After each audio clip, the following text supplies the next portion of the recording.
1.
Mic.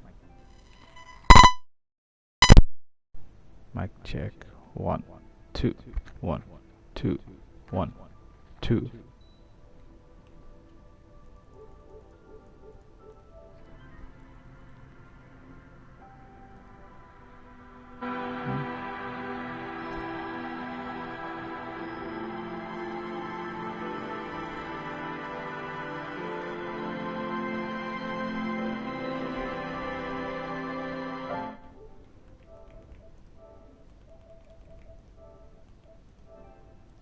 Mic check.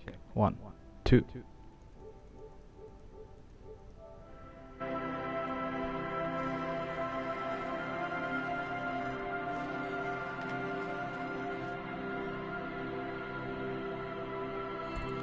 Alright.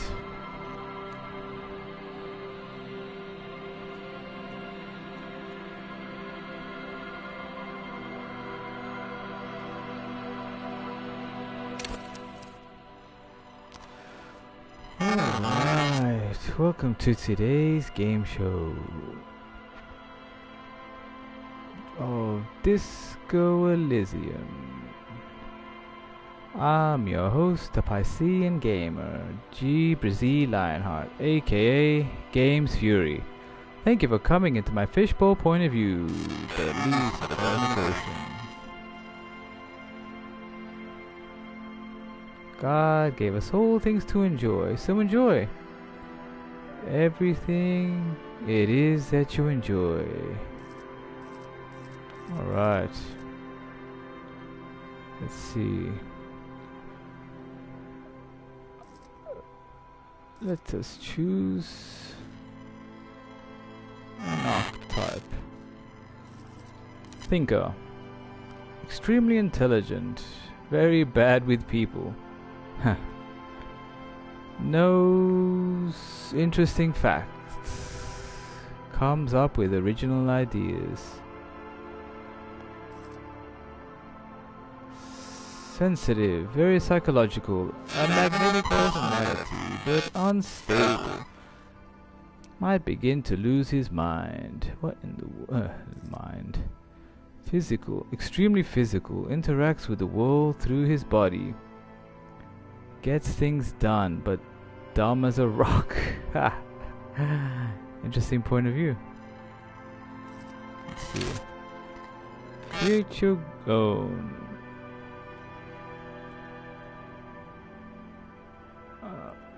Raw brain power. How smart you are. Good. Great. Good. Great. Intellect.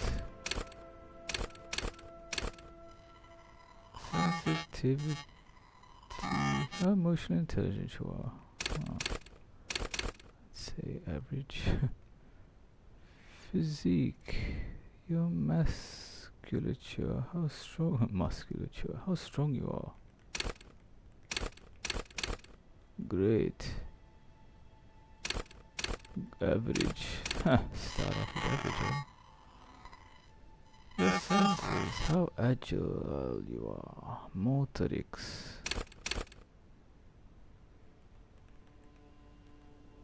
Raw brain power. How smart you are. Sensitivity. How emotionally intelligent you are. Physique. Your musculature. How strong you are. Motorics. Your senses. How agile you are. Let's give that a go. Ah. More. Signature skills.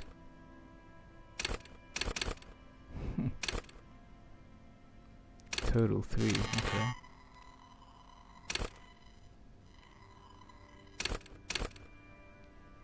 Understand others. Work your mirror neurons. Huh. Oh, what? How does this work? Mistake.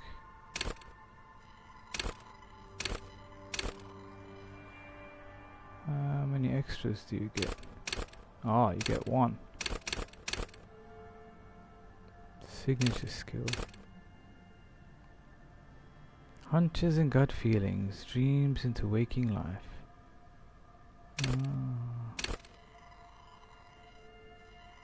Take the blows. Don't let the world kill you.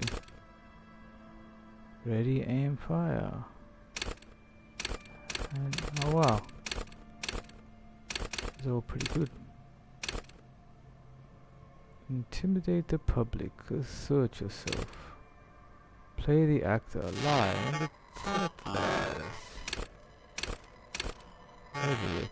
Practice the art of persuasion. Enjoy rigorous intellectual discourse. Call upon all your knowledge. Produce fascinating trivia.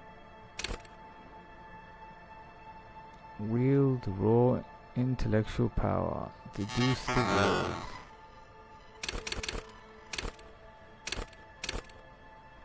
Understand creativity. See art in the world. Oh, nice. Ah, what the? There's more details. Cool for creatives. Psychedelic fanciers. Critics. What the? Conceptualization has a special role it wants you to play in this world. Not the role of a cop, but of art cop. It enables you to make fresh associations, to delve into world conceptions from jam, cops, postmodernist carpery to Revocal's Arabesque architectural style Diderada, what the? And even the concept of hardcore. And then importantly to add your own contribution to these works. At high levels, conceptualization makes you go big, perhaps too big. It is ostentatious, demanding, grand displays. Why live life when you can throw yourself into a live volcano at low levels? However, you will be unable to see the world in a creative light.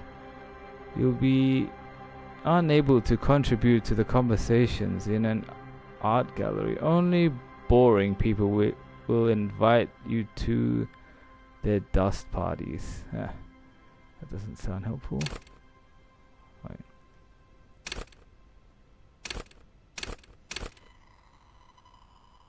Okay, this one looks good. Whoa.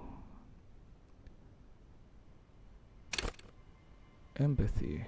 Understand others. Work your mirror neurons. Cool for judges of character, interviewers, interrogators. Okay, that's probably this one resonates. Empathy breaks into the souls of others and forces you to feel what's inside. It enables you to notice social cues others may miss. Perhaps a hidden sadness you could coax out a little more. A strange joy from someone who should be bereaved, or a hidden resentment that could return to harm you later.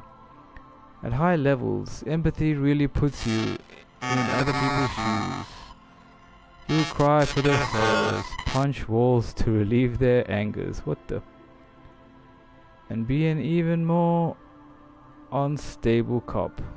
With low empathy, however, you'll be an ungainly beast, unable to talk to anyone without upsetting them. Okay.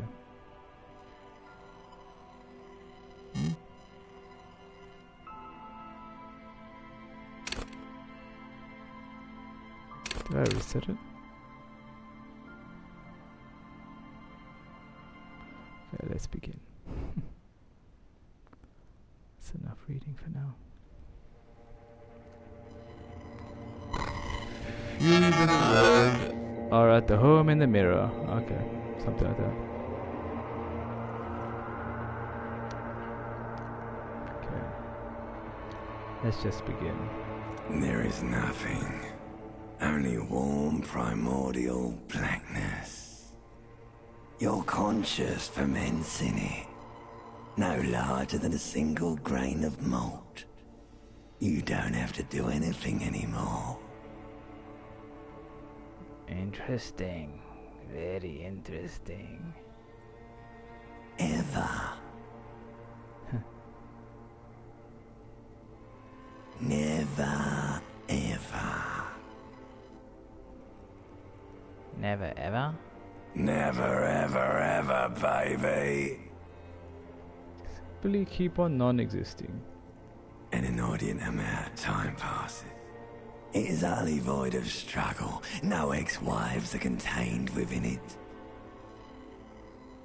Is that about the X or something? This is great. Yes, it is. You got it, sweet brother. Nothing upon nothing upon nothing. Nothing?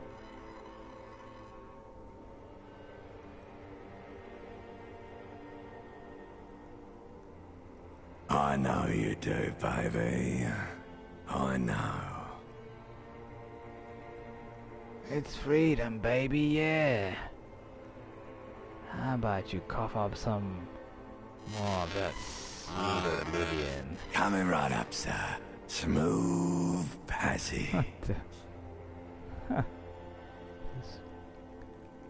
an interesting point of view.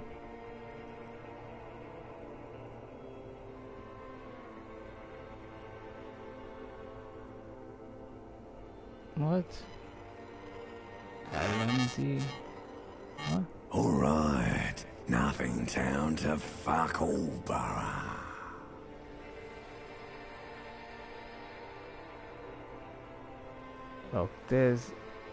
Look there. I'm tired of being this type of animal. And who gives a shit? Let's visit the ancient Zero Ohm. Great choice, Elder One. It has always been like this, and it always will. Don't stop. Keep singing. What? The song of death is sweet and endless. But what is this? Somewhere in the sore, bloated man meet around you. A sensation. Interesting. What in the world? Like a fly to the ointment, your conscience sticks to it.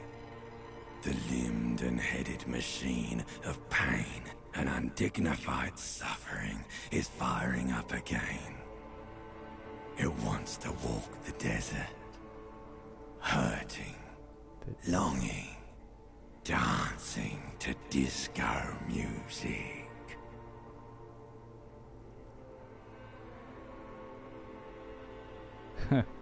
Mother, help!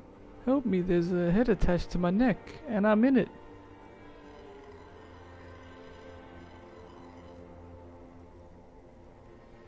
Okay. The stench of liquor rises from your mouth, and with it, an ungodly headache.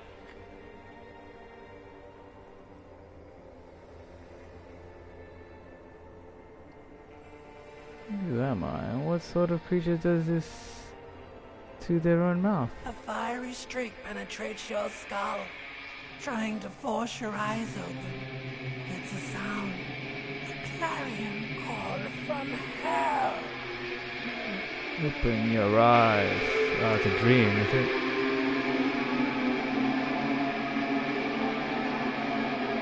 Ah, that explains it. What happened to me? What was I listening to? Huh.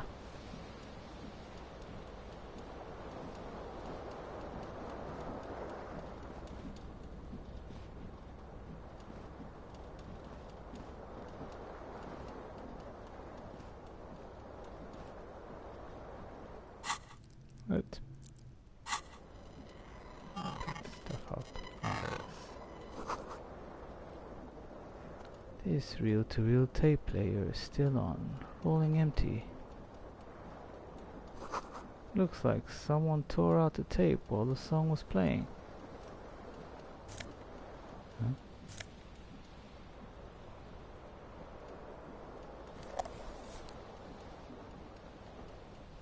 Take a sip.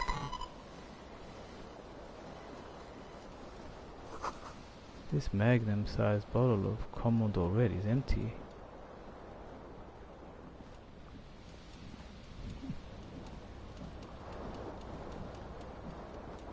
This is weird.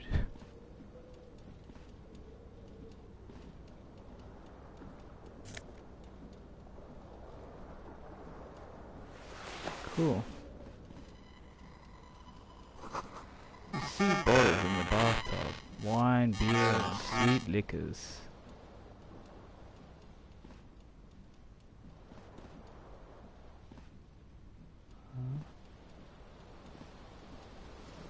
Oh, there's me tie.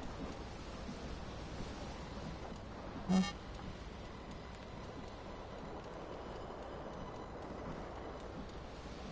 There. This fan has two chain pull switches. One ends in a tiny fan, the other in a light bulb. A truly horrific necktie has somehow attached itself to one of the blades.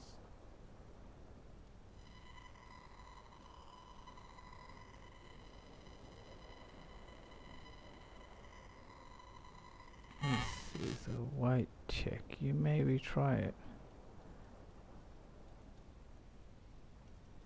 Pull on the fan, pull on the light bulb. What?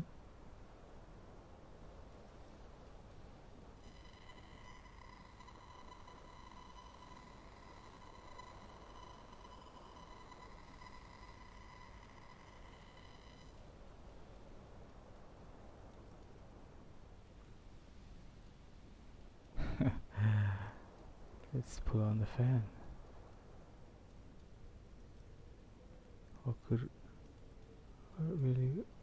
What can go wrong? Actually, what's this? Saver fed. Grab the tie. You swoop up and catch the tie. Snap. It's released from the blade.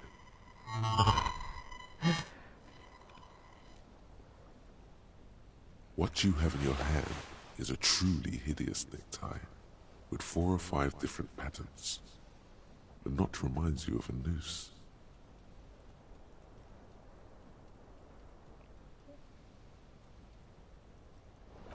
Let's see, good on you. Ah.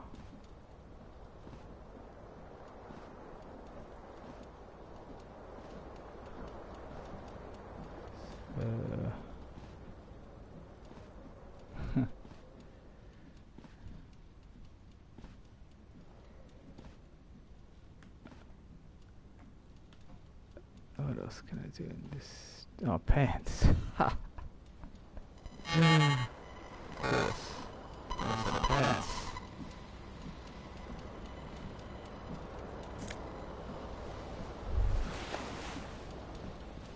Ah, there you go. What's this? The window stands broken in its frame.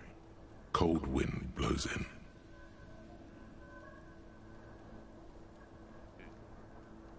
Visual calculus, easy 9. Assess the damage. Look out.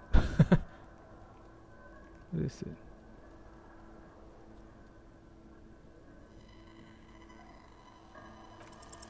The shards face outward. Whatever broke this window came from the inside.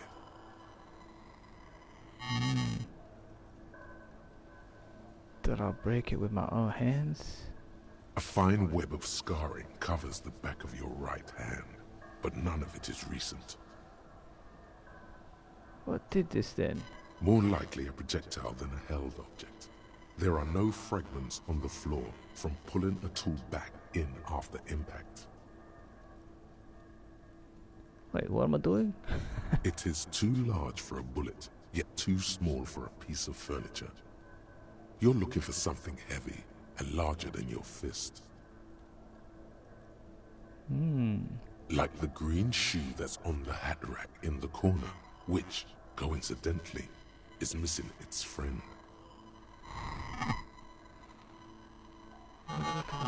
Congratulations. You smashed the window with your shoe. Now you only have one. If you're lucky, you can still find the other on the balcony outside. The door to it should be outside your room. Maybe it wasn't me. I should go and get that shoe. I don't need it. I don't need anyone. I don't need a shoe. I don't need anyone. This is funny. I don't need a shoe. I don't need socks. I don't need anyone. Maybe it wasn't me. You mean someone else took your shoe off and smashed the window with it? I should go and get that shoe. A cool wind gushes in. Your toes curl up from the cold. This is funny.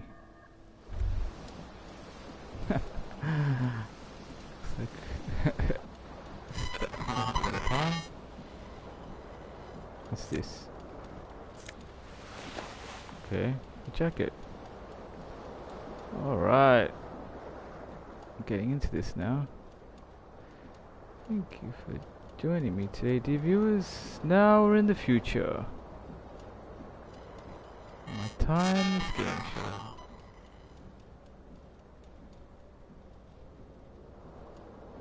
Life's like a game show stream. You just never know what you're gonna get.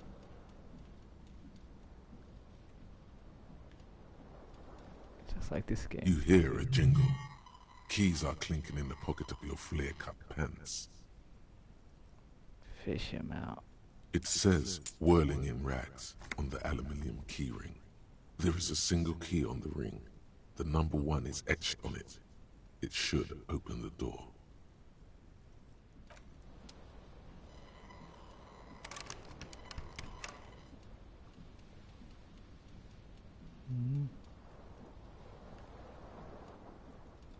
Oh. Can I run? Woohoo! Nice wrist. How does it get any better than this? Woohoo! Oh yeah. Another door?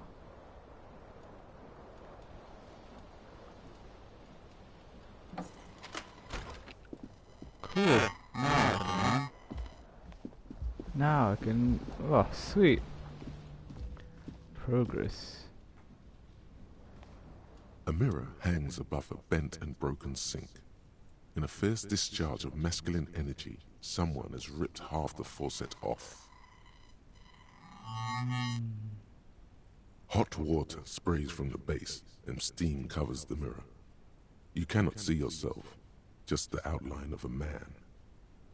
Suddenly, you realize you have no memory of the face that awaits you there, underneath the soft vapor.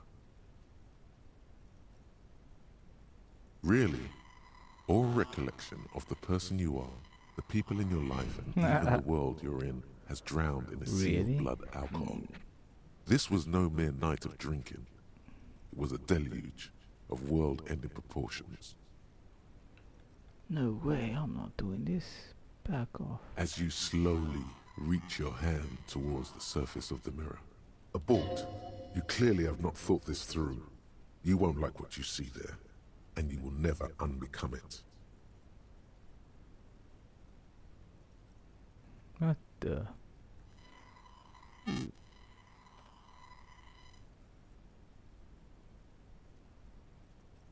What? Maybe I should touch it. Make sure there's nothing wrong with my face. Abort. You clearly have not thought this through. You don't know what you will see there. And you will never unbecome it. Better not to know. Strange. This is like an interactive book.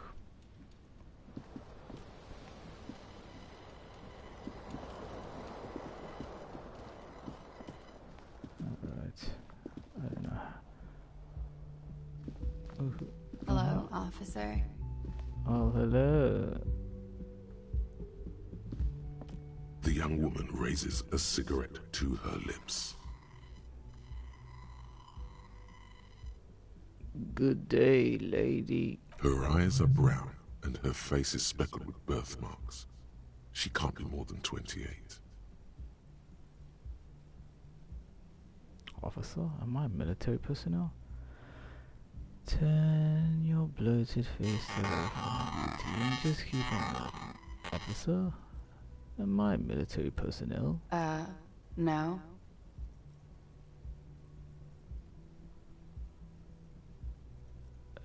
She seems perplexed by your question. Wait, I know, I'm a businessman. Chief Executive Officer, right? Not a training officer. Because you're a police officer, sir. She pulls on a cigarette. Are you're shitting me. Goddamn right, I'm a policeman. Don't you forget it.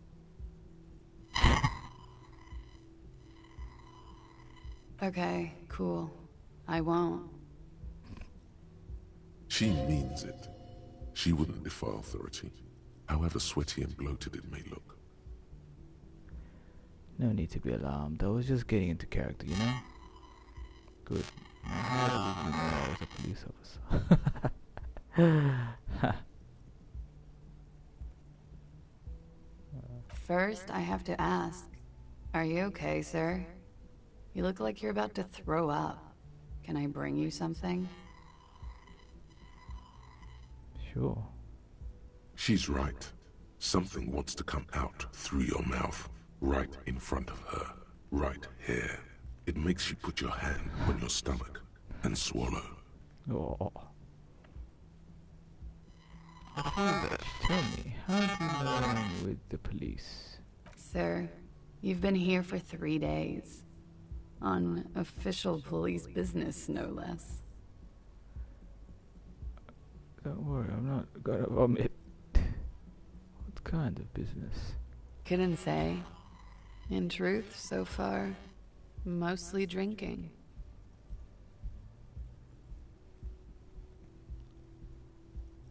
Goddamn right, I'm a policeman. Suggestion. Challenging 12. Try the expression. You want her physically. 28% chance. Why would anyone let me, an officer, be...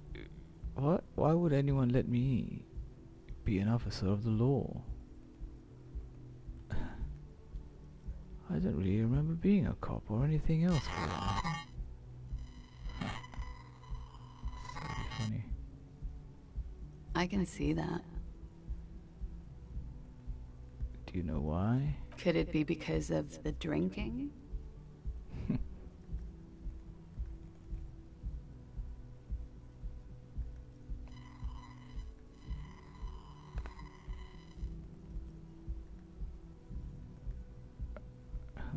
Don't be so harsh on yourself. Okay. They let almost anyone be a police officer.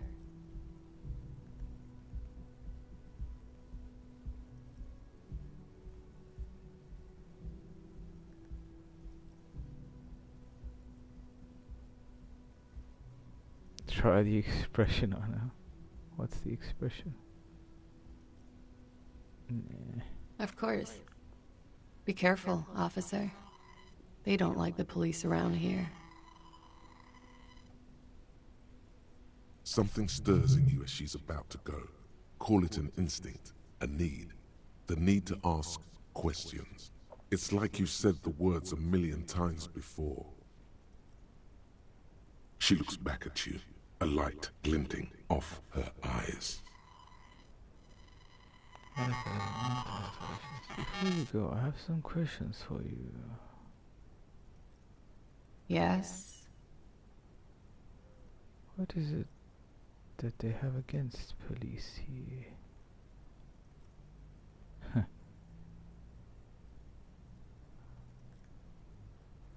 Okay. Your room is almost next to mine. Did you hear anything last night? There was the usual ruckus. Loud disco music. Did I have any visitors? I couldn't say. It's impossible to hear people speaking from over here. Loud disco music? Oh, yes. Various artists. Ostentatious orchestration prime among them. She raises an eyebrow, waiting for the name to connect with you. Oh, were huge where I come from. I was very young then, of course. Like 7. Life gets hard, but we go on. She sings, but we go on. Yeah, we go on, alright. Gets hard. Huh?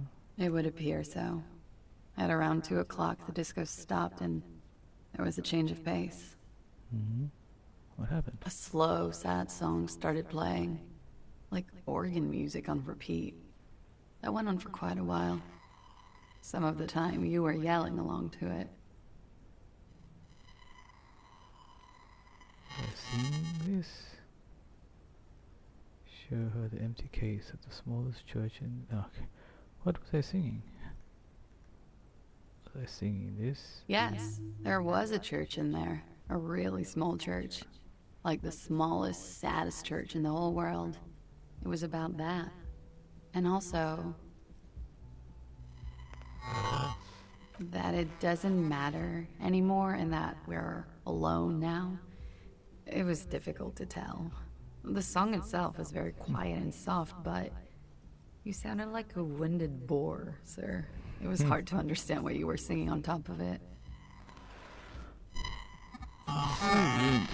Do you mean that in a cool way, like a wild beast?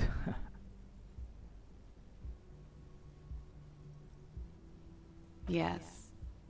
It was very cool. Then what happened? Then you started screaming and trashed the place. That's... what did I do? You're making this up. I would never behave like that. How very dare of you.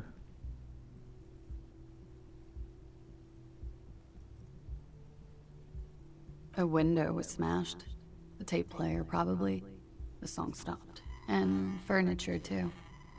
A real destructathon. There was screaming. Then I think you passed out. It prides me to hear this. Tell me there was more. Was there anything else? There was. I think you screamed that you didn't want to be this type of animal anymore. I may have misheard, but it was sort of memorable. A lot of details. I went out afterwards. Everything was quiet by then, around 4 or 5. And that was it. Was it that they have what is it they have against police around here? Where exactly is here? Where am I?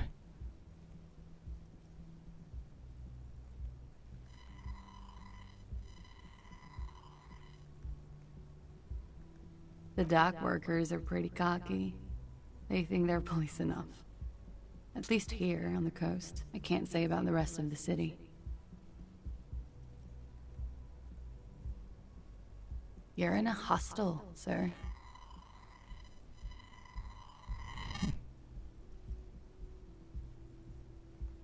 No, where? No, where are we? Where in the world? We are in Revachol.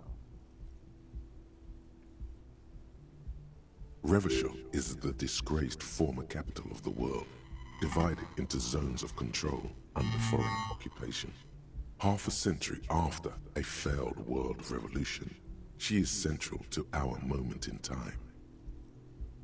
Should that mean something to me? Revachol forever. How about you tell me about something else instead?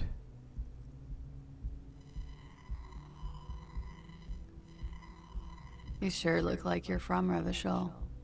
Revachol parties. It's 51. What's that? The current century? And what's that? What number? Centuries don't have numbers. They have names. And this is the current one. How many centuries have there been then? Civilization has existed for 8,000 years, sir. What's so funny? You're right. There is nothing funny about civilization.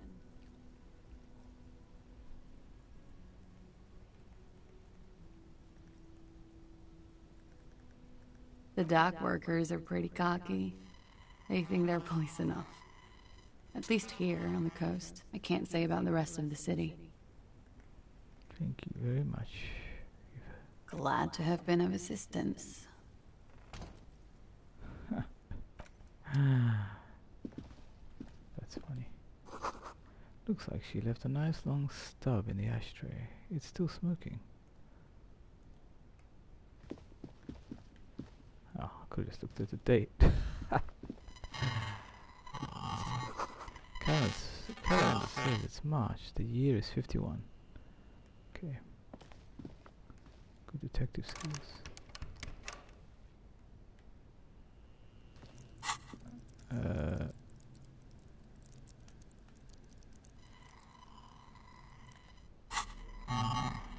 Where's the keys? Take a set. Huh? Oh, yeah, I got keys.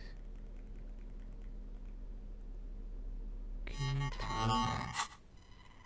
what's this?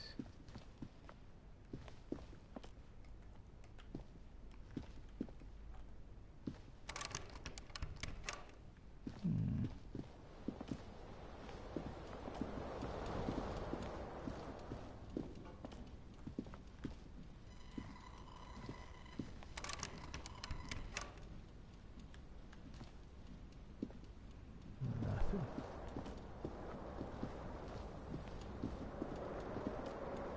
Where's my shoe at?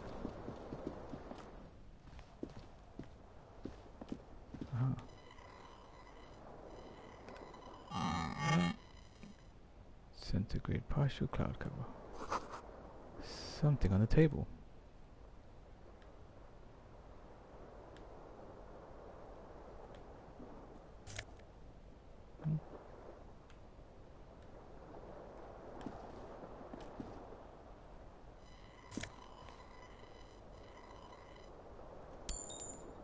Money gained. 40 real. Can I run? What?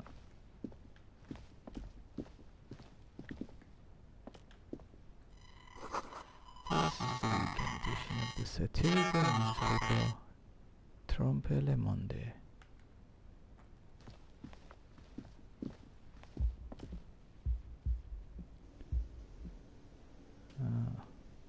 Where am I?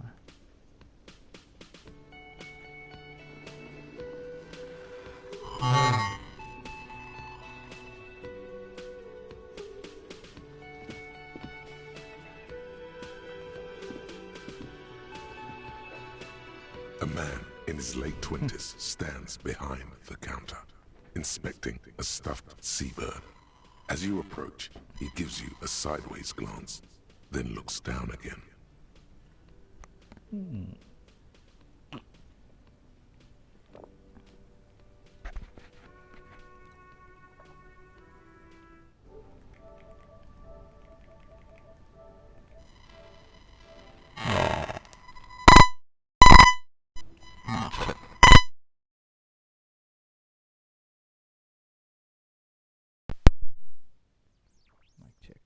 Mic check.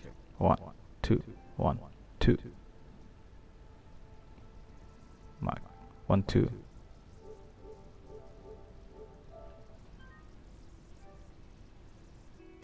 I hope that was working. Got to the cafeteria manager. That was disdain in his eyes. Even now he's purposely ignoring you.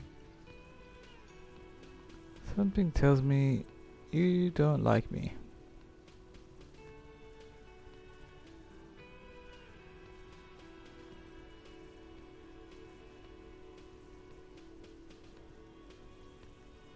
Oh no, you're a hero.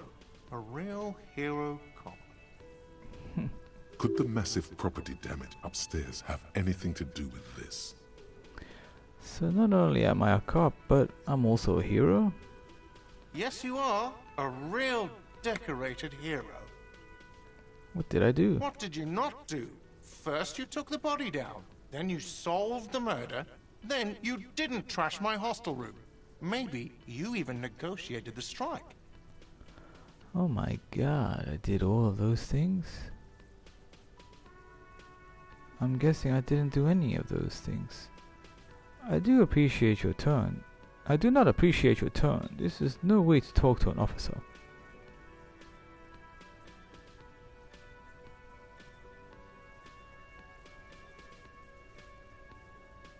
No, you see, actually, you didn't. You haven't done anything even remotely useful since you got here. What have I been doing then? Have you seen me around? Have you seen me around? No, I haven't seen you around. I'm not always here. He looks down again and keeps plucking at the bird. Something tells me you don't like me. A competent work of taxidermy. The white and brown seabird lies among piles of coasters and drying mugs. One of its wings broken. The man is trying to mend it. Looks like the bird was ripped off the shield that was used to mount it, most likely on a wall. Something about it makes you feel bitter. Can I help you with that? Look, your buddy is over there. He looks at the doors, where a man in a bomber jacket is tapping his foot on the floor. Why don't you go and talk to him, okay? What do you mean, my buddy? I'm a cop, and I talk to whomever I please. He pretends not to hear you, concentrating on the bird instead. Are you the bartender? No, I'm not the bartender. I'm the cafeteria manager. You look like a bartender. What's the difference? I have 3 cafeterias to manage. 3. Sylvie tends the bar here, not me. I'm only standing in. Where did this Sylvie go? She just, you know. He shrugs. There's something there, and it's not good. That's all you know for now. This is an interesting game. It's an interesting world. Autosave.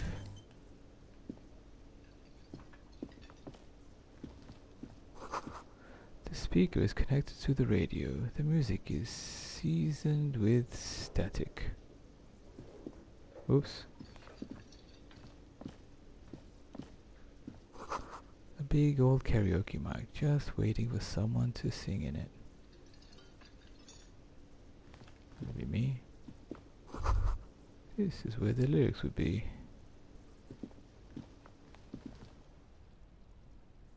Oh. What?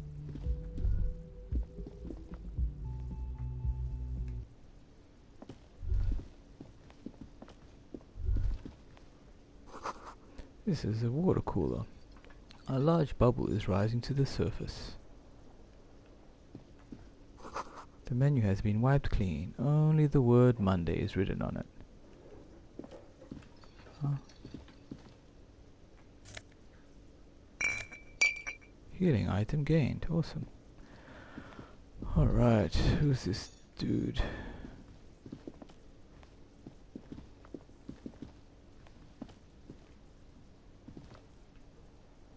Alright, this guy looks like... Oh. A bespectacled man in an orange bomber jacket is tapping his foot on the floor. Looks like he's waiting for someone. You. Kim Kutsuragi. As you approach, he narrows his eyes and extends his hand in greeting. If an assault were launched on this building right now, if the windows came crashing down and the whole world descended upon you, this man would hurl himself in death's way to save you. You are sure of this, but why? Hold on, who is he to me?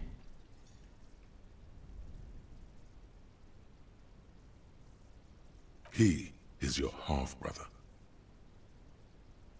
Hello. I'm Kim Kitsuragi, Lieutenant, Precinct 57. You must be from the 41st. Half brother? You realize he's waiting for your name. This is your chance to come up with a really good name for yourself. Get creative. Conceptualize.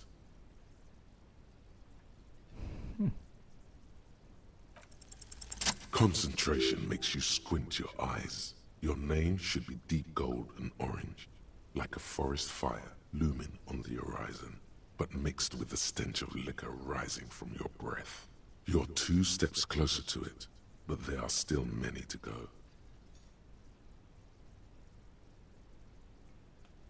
It is not yet time. Okay then.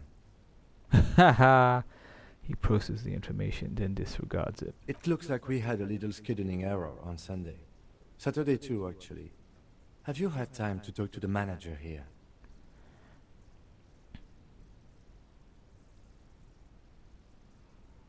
Must be some kind of misunderstanding. You're taking me for someone else. Yeah, I just talked to him.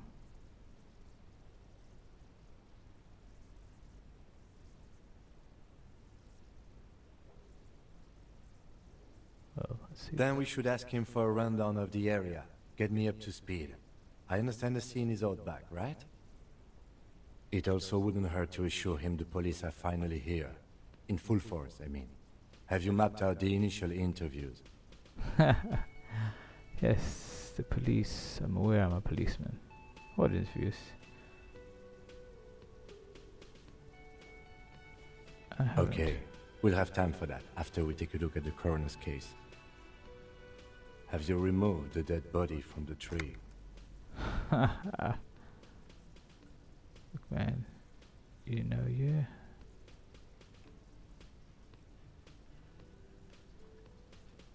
Completely. Does that mean you took the body down from the tree?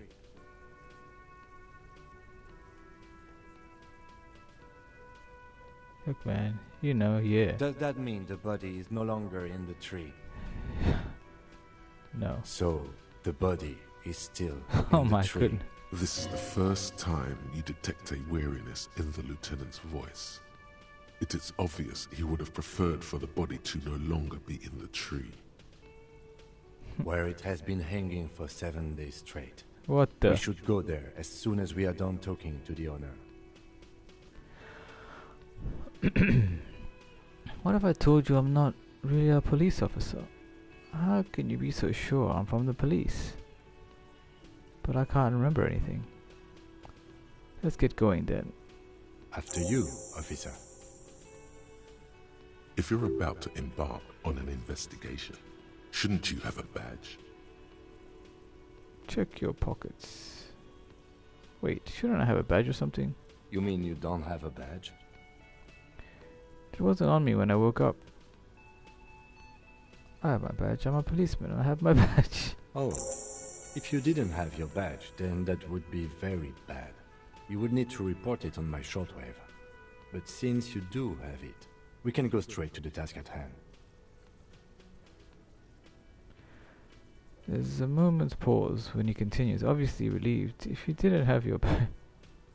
Lieutenant Kitsuragi is now in your party. You can talk to him whenever by interacting with him.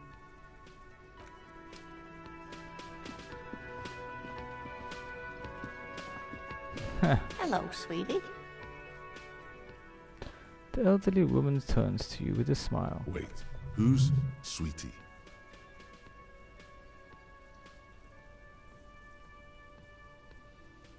You're a handsome man, officer, with your mustache and your chiseled jaw and that silly dimple on your chin. But dear, you're not for me.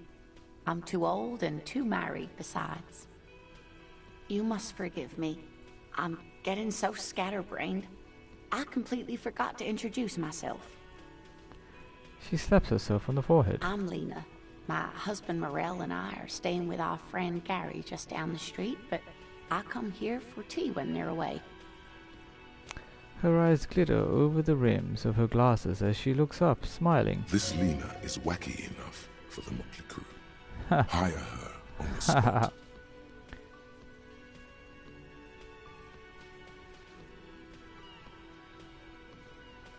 I don't know if you've noticed, but I don't know where I am or what I'm doing here or anything. Yes, officer. You look rather dazed. Like a stunned fox. But surely things can't be that bad. Her eyes follow your movements with some concern. I drank so hard I forgot literally everything. I hope you're right. I hope it's not too bad. Yeah, I hope you're right. I hope it's not too bad. You know where we are, right?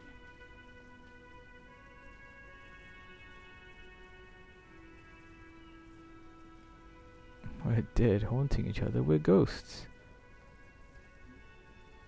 The Whirling in Rags cafeteria. It was on my keys. That's right. In a hostel called the Whirling in Rags, to be precise.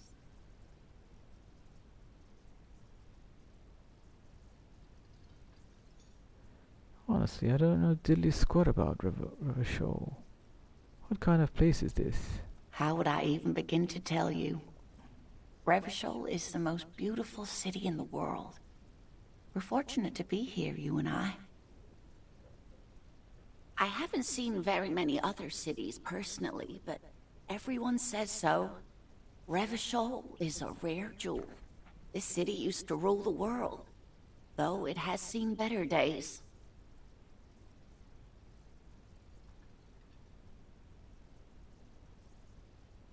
There's a pause as she studies your expression. You must look quite lost. Speaking of history, you know what year it is, yes?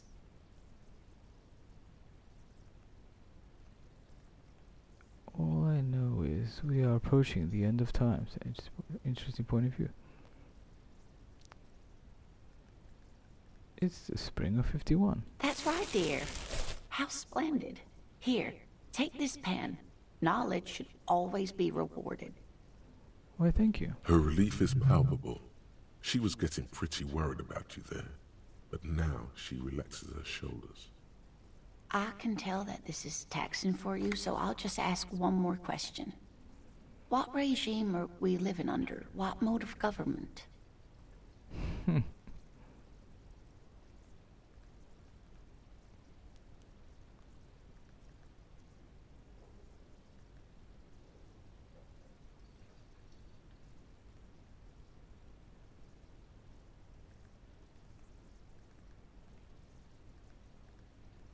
I like to think it's a dictatorship of proletariat, but something tells me it's not.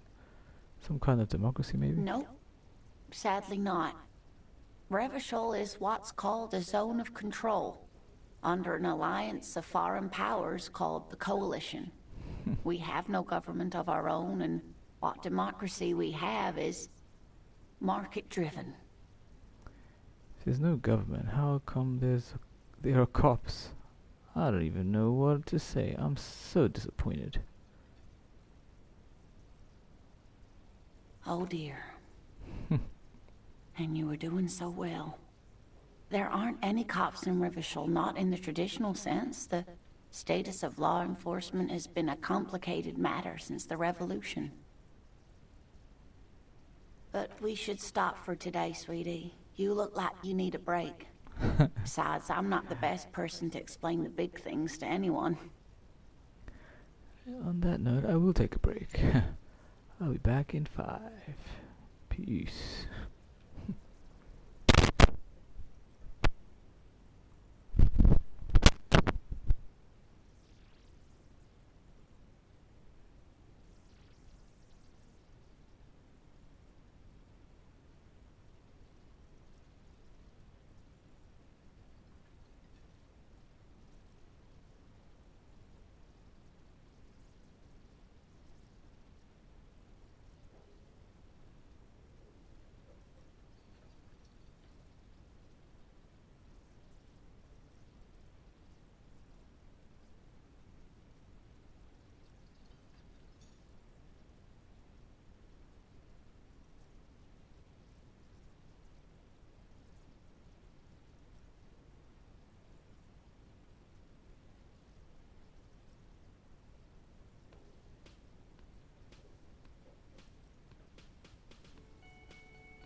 Mic check. 1, 2, 1, 2, 1, 2, 1.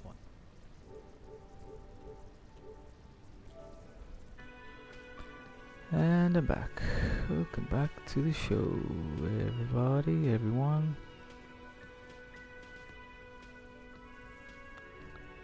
Quick stretch and fresh air. Let's continue. She's scared now. She's realized you really are brain damaged. Interesting point of view. So how did I do? What is the revolution you mentioned? Who could tell me more? A defeat, I'm afraid. The people of this archipelago tried to build something new, something different. The rest of the world didn't like it, so they came and ended it. This was 42 years ago. What does that have to do with there not being any cops? But I'm a cop. Whatever it was hasn't stopped me.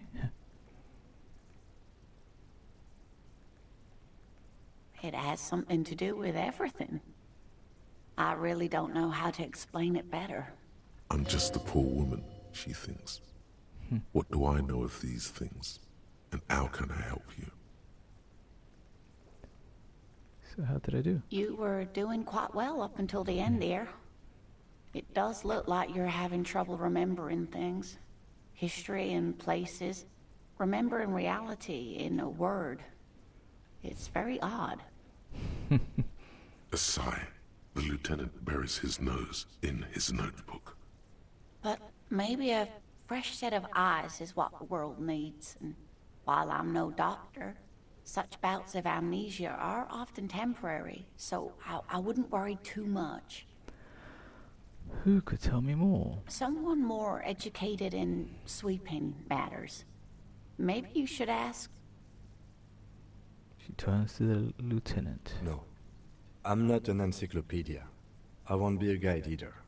I'm a detective. Of course. Then I don't know. Someone rich, maybe? Wealthy people are educated. Though I don't know where you would find a wealthy person in Martinez. Martinez, eh? You seem to be in a chair. Yes, dear. I'm a paraplegic. A paraplegic is someone with limited or no ability to use the lower half of their body. Paraplegia is caused by spinal cord injuries, like falling from a great height, or a grenade explosion. A grenade? Did you fight in a war? I'm sorry, it was rude of me to mention the wheelchair. Let's move on. Thanks for clearing that up for me. Let's move on. That's quite all right. I'm used to people asking questions. I know they're thinking about it anyway. There is no bitterness in her voice. She accepted the curiosity her condition inspires a long time ago. How would you like to roll with me?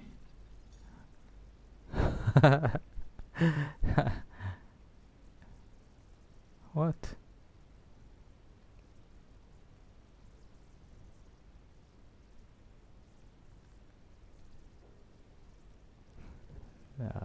Of course, dear. Good luck with your case. She gives me a small wave.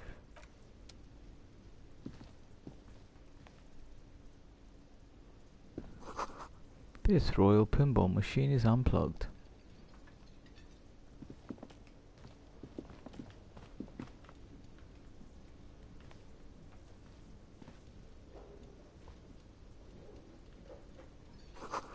The sign reads, Mess Hall, reserved for Union members. Door open 1600.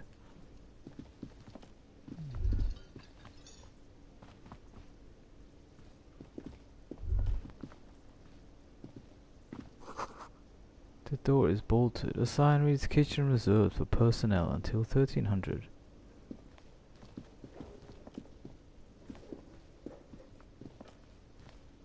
Okay, let's get out of here. Where's my shoe?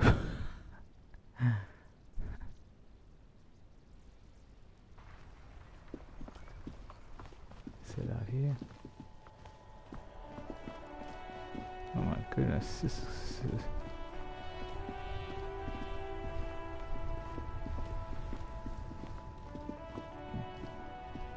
more people to talk to. The street sign says, "Fuck the police. F the police. I'm a cop, you idiots." A heap of snow melts in this wheelbarrow. Cool. That my car? Before you stands a motor carriage. The bodywork is covered in blue and white livery, bearing the number 57. Vapor emanates from the large engine on the back of the vehicle. It hasn't had time to cool off yet. This must be the infernal machine that tore you from oblivion.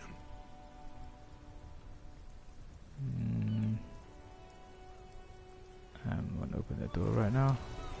Oh, I crashed into this, did I? Yeah. Some great tectonic force has cracked the pavement like an eggshell.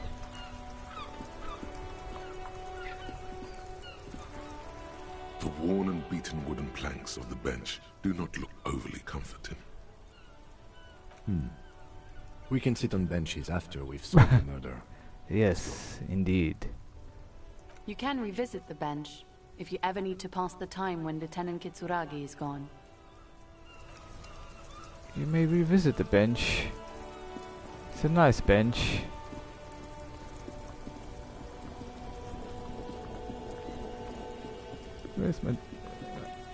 Where's my shoe? This guy might know. Oh, let's go. The RCM in Martinez. What can I help you with? My pleasure. The young woman looks at you. Looks up at you. What can I help you with? You sound surprised. We don't see a lot of police around here, that's all. I have some questions for you. Of course. What can I help you with? What is this fuck the police business? F the police. Who are you exactly?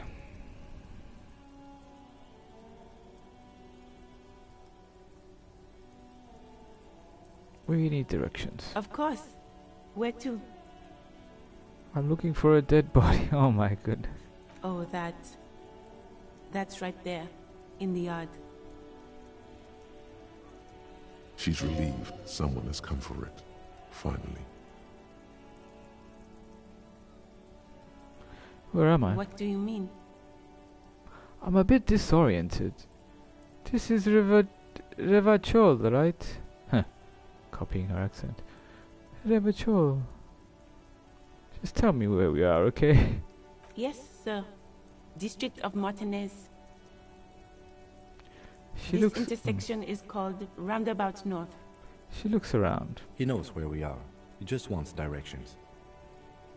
The lieutenant seems uncomfortable with the level of disorientation you are displaying.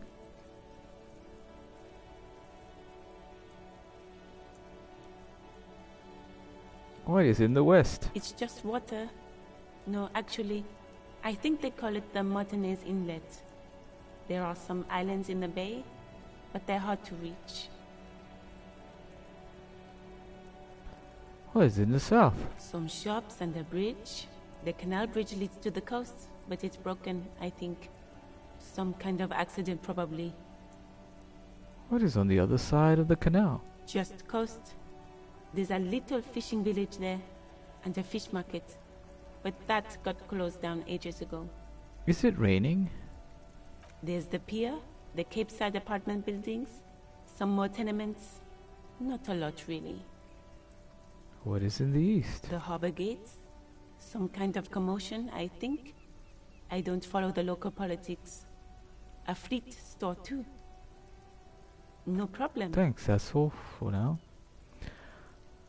Who are you exactly? Me? I am just a gardener. Cool. What are you doing here? Good to meet you. just a gardener? Another question then. I am pleased to meet you too, officer. Me? I am just a gardener. Cool. What are you doing here? I am working. Working on what? I have a greenhouse in the yard there. I've been trying to get some work done. She gestures over her shoulder. There's discomfort. She stops mid-sentence. Go on, it's okay. As you already know, there's a corpse there, hanging from a tree. It smells pretty bad, so I have to take breaks. Okay. Don't worry, miss. We are here to clean it up. You can get to work soon. Thank you. My head is about to explode from all the salts I've had to inhale. Damn. She smiles politely.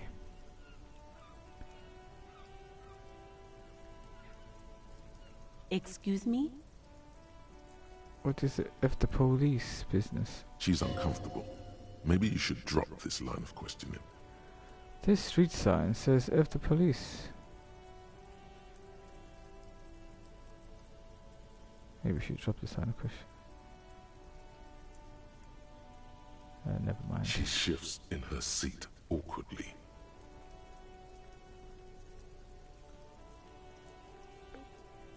Oh. What? She's uncomfortable. Maybe you should drop this line of question, yeah. Of course. I won't hold you back. She wipes her brow with the canary yellow glove. Her gloves. You get the feeling that you need them. You have a dead body to deal with after all. One more thing. Can I borrow your gloves? Sure, keep them. I have another pair. She hands you the rubber gloves with no visible annoyance. Thank you. Thank you.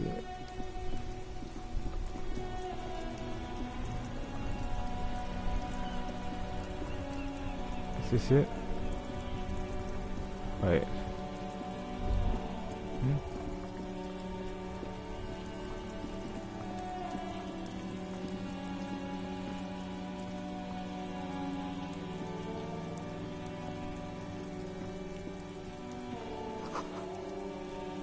There are bottles inside. You could pick them up if you had a bag. Rue de Saint-Jean, Lane 8B. An old call box with a matrix of push buttons lists all the companies in the East Delta Commerce Center. Wow. This is a pretty big world to explore. Leave.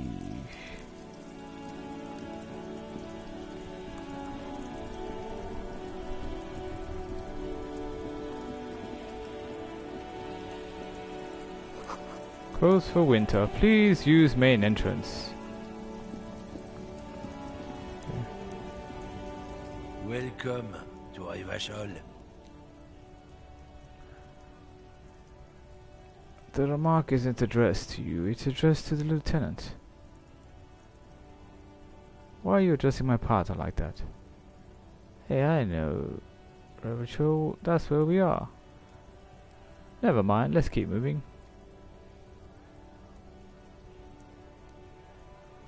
Oh. Don't you welcome to Rivachol me. My grandfather came here from a 3,000-year-old racist isolationist culture, while your ancestors came to this island a mere 300 years ago. Every school of thought and government has failed in the city, but I love it nonetheless. It belongs to me as much as it belongs to you. What's happening? You sound angry, Kim. You tell him. It's men like you who keep Rivachol divided, making it that much harder for everyone to climb out of this post-war limbo. Okay. Oh, come on, man. I just said welcome to Rivachol. It's a lorry driver thing. Lorry driver thing. I know exactly what you meant.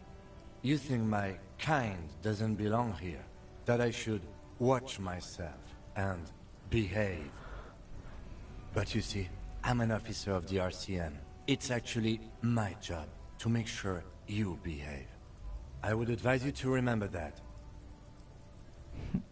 Silence. The air between them becomes tense. Your partner needs backup. Now's your moment to shine. Fucking hey, Kim.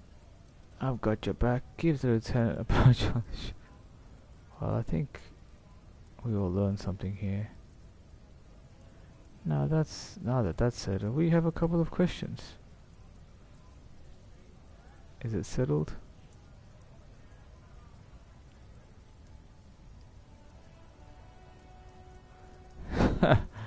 Now's your moment to shine. You two make a cute couple. You know that? Aww. The lieutenant exhales and resumes his regular calmness. Now that that's settled, we have a couple of questions. Whatever you say, officers. He waits impassively, cigarette smoldering between his fingers. What was that argument all about? What are you hauling? Oh, not much anymore.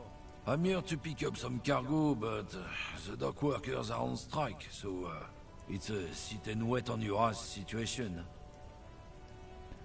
Wait, how long has it been going on then? Apples? Apples? Yeah, apples.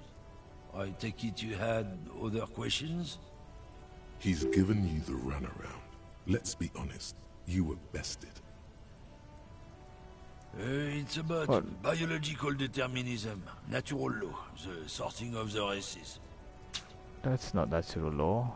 Yeah, what was that argument all about? Not the most popular topic nowadays, with the coalition in charge and all. You might want to change the topic. That is, bury your head under the sand like common sheep. I get it. Someone has to be the unpopular guy. Oh, so you're racist. You're just racist. Makes sense.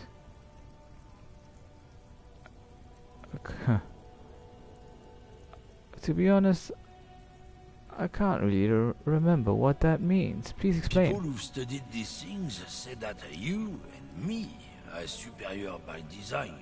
So, naturally, we Occidentals should be in charge. Obviously, you can see the merits in that.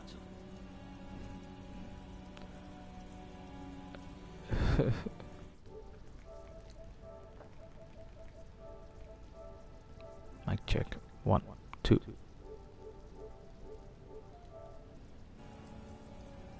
Yes, I can really tell you're a prime example of superior design. Okay, what else have you thought up? Right.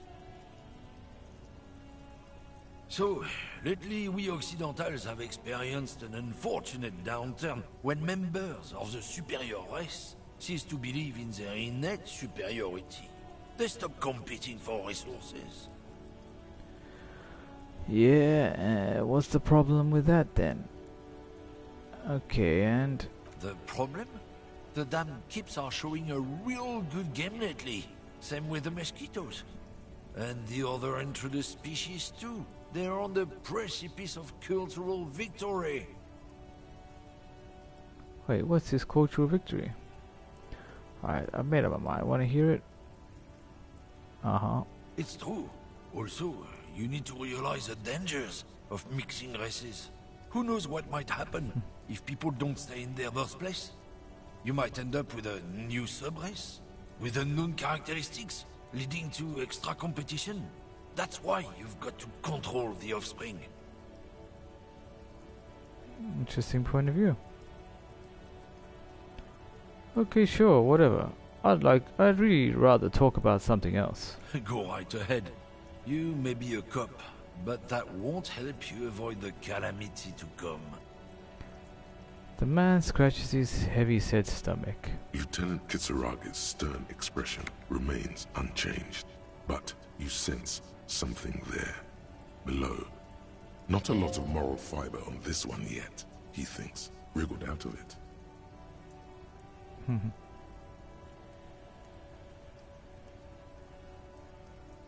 We're done for now. My goodness. Autosave. The glossy magazine. Most able-bodied men. This issue hosts the top 10 list. Are you lost? You look lost, out of place. Jump Jams. A popular musique mag.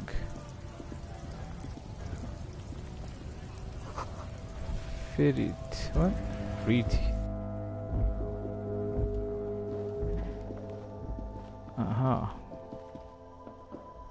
Welcome to Frit. Feel free to look around or something. Everything is out on the shelves. She returns to her magazine. What's that magazine she's reading? Okay. Before we go on, what is this Frit? Huh? What magazine are you reading? You mean this? She looks at the cover, boasting a colorful photo of two girls kissing. This is Pop Stars. It's got, like, famous people in it. It's not for sale. Looks like it also has something called Police de la Mode, featured on page 34. This speaks to you.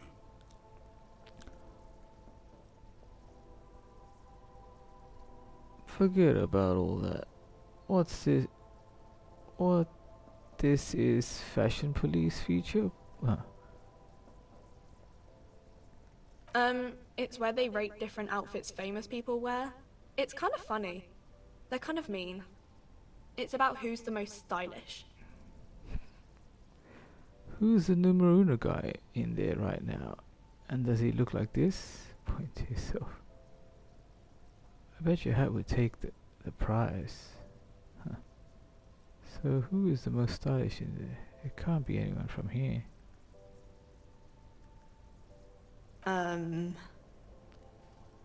Her lazy eyes scan up and down your body and assessing the situation. No, I don't think so. We are not the fashion police. We're the real police. Before we go on, what is this Frit? I don't know. Frit? What is Frit? A 7 to 11 grocery store. 7 to 11. Why is it written with 3 T's? I think they think that the extra T makes it funkier. It doesn't. She chews on her gum with disgust. It doesn't. Let's proceed. I have some questions for you. Okay. I'm not really supposed to be chatting to anyone, but... She puts down the magazine. Can you tell me anything about the dead body? Can you tell me anything about this reality where it... Reality? You mean, what reality? Economic reality, or...? She is like a student unexpectedly called upon by a teacher. Can she answer the classroom question? Yes, tell me... No, I meant the physical reality. I don't know. What about it? Where are we? The coalition. What's that? Someone told me there is one. Our government? Or do you mean something else? Sorry, I really need to finish this article. She taps the magazine on the counter.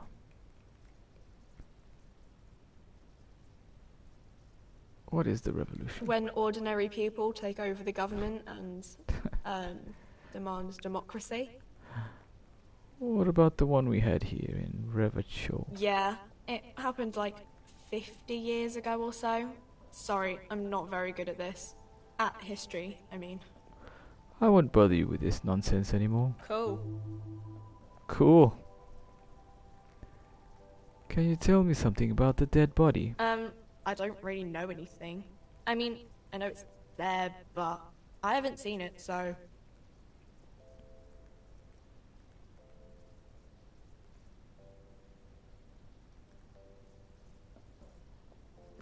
Did you know the man who died? Not really. Not really. Does it mean you knew him a little? No. I didn't know him at all. What do you think happened? I don't know. No need to worry. It's just standard procedure for us to ask around. If you hear anything, let us know, okay? Okay. How long has it been there? I don't know, really long. Thank you for your help. Thank you for your help. That sounds funny. Thank you for your help. Uh-huh. Good day.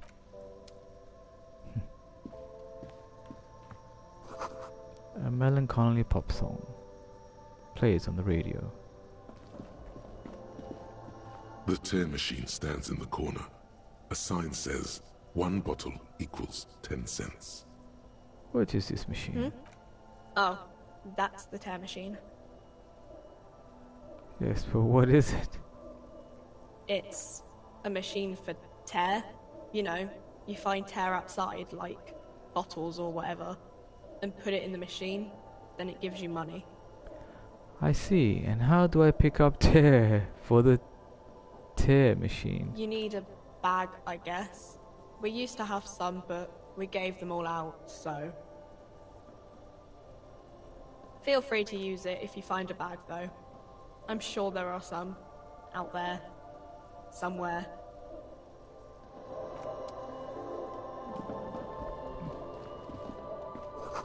Yellow roses, dozens of them, tulips too.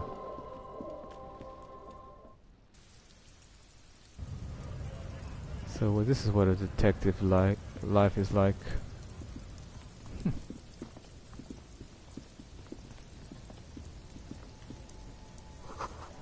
Goods from the lorry haphazardly litter the surroundings.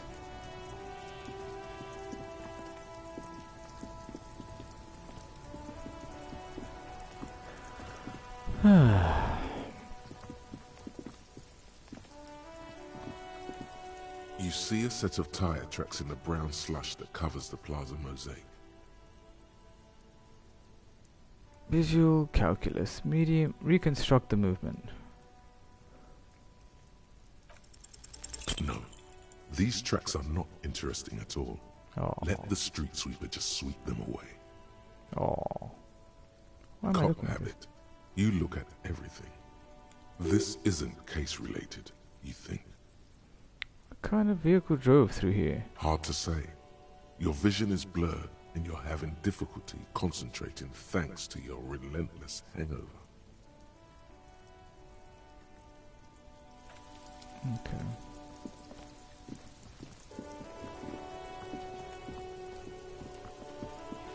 What the?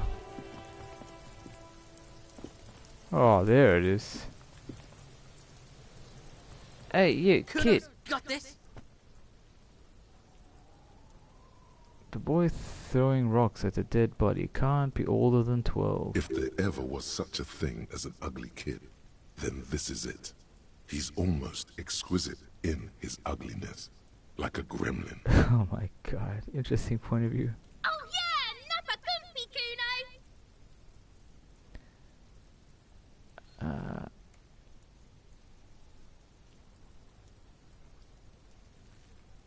Hey kid, a word, police business. Right in the dick, Kuno. Get him right in the dick. Children ignore you. Love it in the dick. The boy is sweating profusely. His eyes are like 2 black holes and his jaw is twitching as if trying to break free from the empire of his body. Hold on, what does that mean? Stop throwing rocks at my crime scene. Fuck that! Kuno, yeah, right in the mouthhole! Shits himself? The rake, Kuno! You should throw Kuno. The fuck? Does Kuno know what a rake is? Kuno's not a gardener. Are you kids siblings? Look, I have questions for you. Alright, entertain the Kuno. Show me what you got. What you got there? What you got, huh? Show me what you got. The body, what do you know about it? Shitload pig. What's your question? Don't tell the pig shit, Kuno! Kim, help me out here. What do we want to know? If I were to want to waste my time, which I do not, I would ask them who he is, how he got there, and the usual.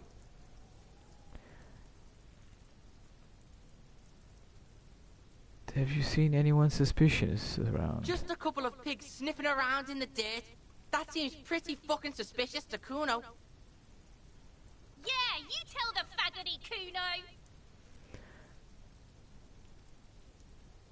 Do you know how it got up there? Probably climbed. Kuno was busy down the road when that shit went down. So you didn't see it happening? You heard Kuno. Kuno wasn't even in Martinez. Kuno wasn't in Revachol. Kuno wasn't regional. Oh, okay. Where did you go then? I don't know. I don't know. He looks around, trying to come up with something. Mesk or I don't know. Some other place. Night City. Kuno was in fucking Night City. Where is Night City? Kuno gives this info out on a need-to-know basis, and you don't need to know. Kuno didn't smoke the gimp, if that's what you meant. Do you know who he was? Kuno's fuck gimp. Kuno uses the fuck gimp for target practice. More on this later. You're testing Kuno's patience here. Get lost, I want to discuss the body with you, Kuno.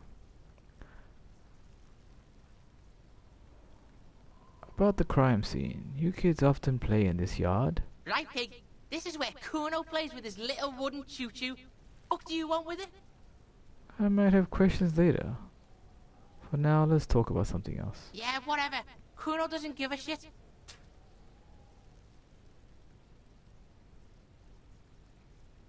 Kuno doesn't fucking care. Kuno? Are we really gonna... Something is trying to grow herbs. No, someone is trying to grow herbs in this greenhouse. This kid's ladder is rickety, but still climbable.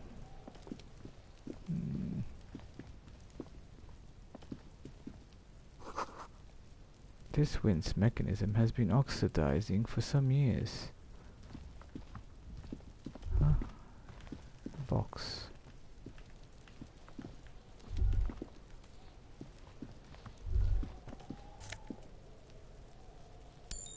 Money gained. Healing item gained. Magnesium.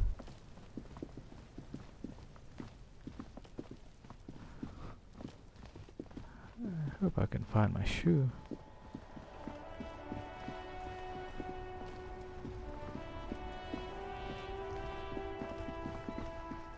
Yeah.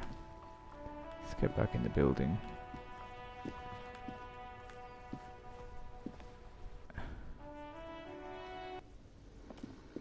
Okay. A bottle of rum has been knocked over. Beautiful dark liquid is spilling out.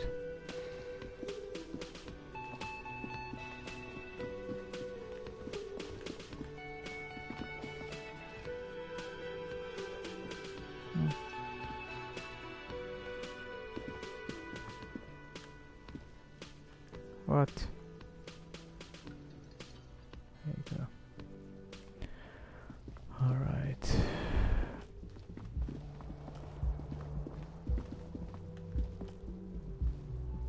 Yes?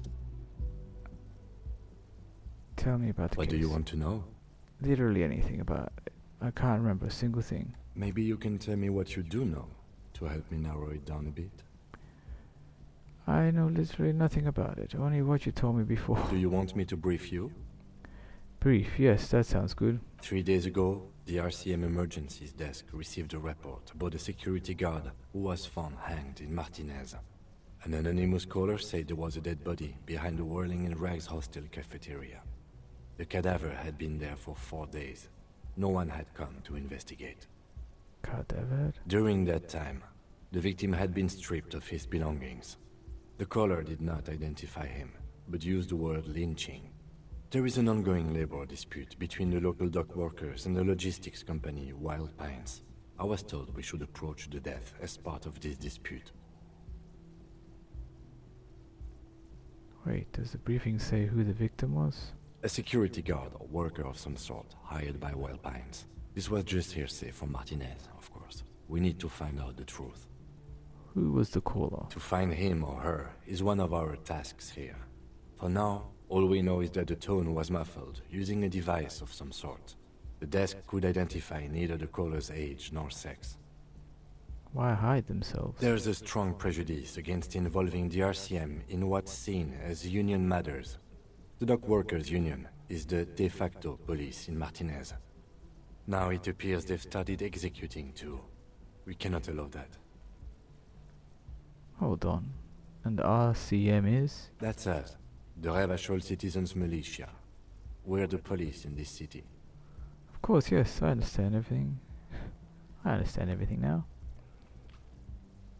Let me just make this perfectly clear. Our job here is to find the killer.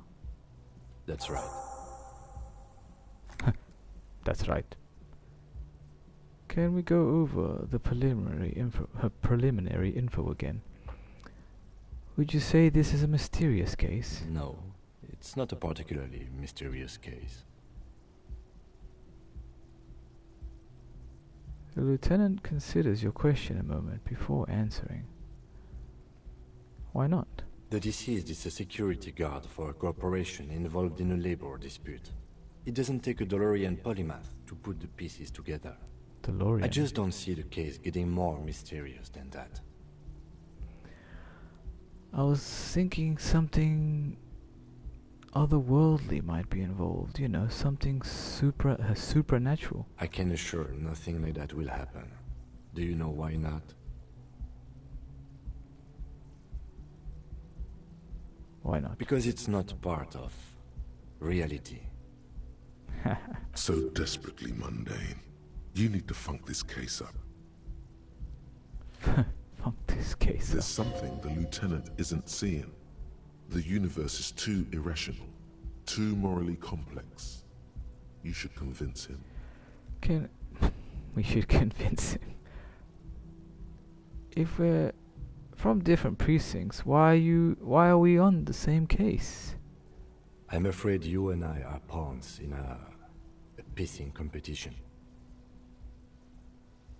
His disdain is clear. This man would not use such an expression otherwise. You don't know? I assumed you were in on it. His eyes narrow, and I assume you were in on it. Huh. I don't remember being on anything. Huh. You know what I'm in on? Retrograde amnesia.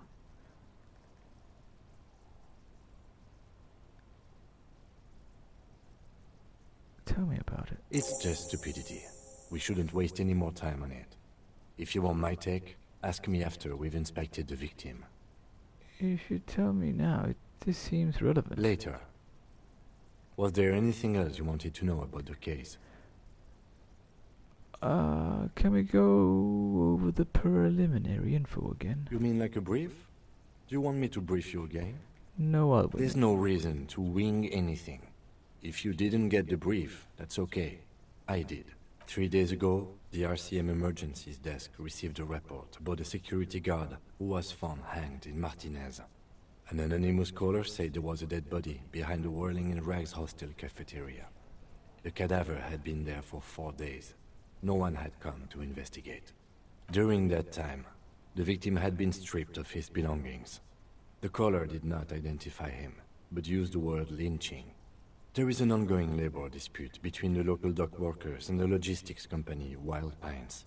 I was told we should approach the death as part of this dispute. Mega cool. I've heard enough. Okay then. Was there anything else you wanted to know? Actually, I have all I need for now. Good.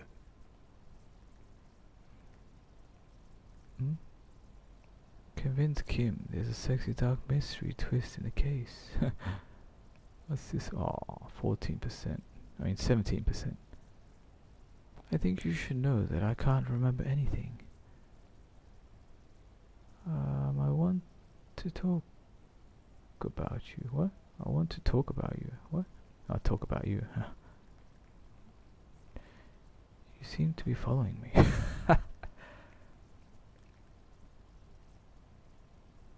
I think you should know that I can't remember anything. No response.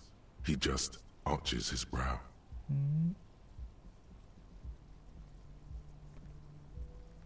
I really don't remember anything. There was drinking involved. Have you tried concentrating on something other than your personal affairs? There is a sudden, harsh edge to his voice, like he's tired of hearing about your personal affairs. So, what should I concentrate on? But I am completely lacking in basic information about even the organization we're in. Can you help me? I'm afraid this is a medical situation.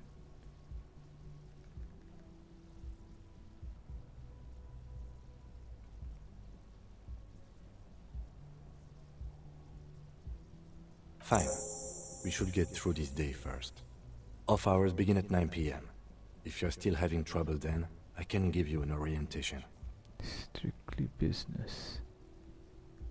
So what should we concentrate on? Try work. The case at hand. It can work miracles. What's wrong with personal affairs? Not a fan. It's just the nature of lieutenancy.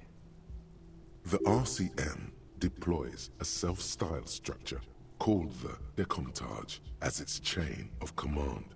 Every lieutenant is responsible for 2 sergeants and 8 officers. That means the average lieutenant has to deal with quite a few personal affairs. Even you know this.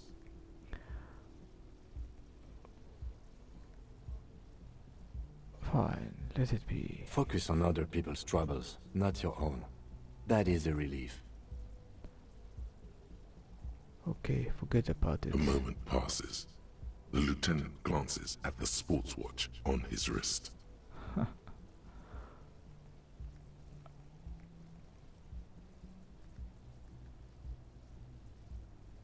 I want to talk about you. Me? Yes, you. I don't see how my life is pertinent to the investigation. We'll work better together if we have more rapport. That's a fair point. All right, for the good of the investigation, what do you want to know?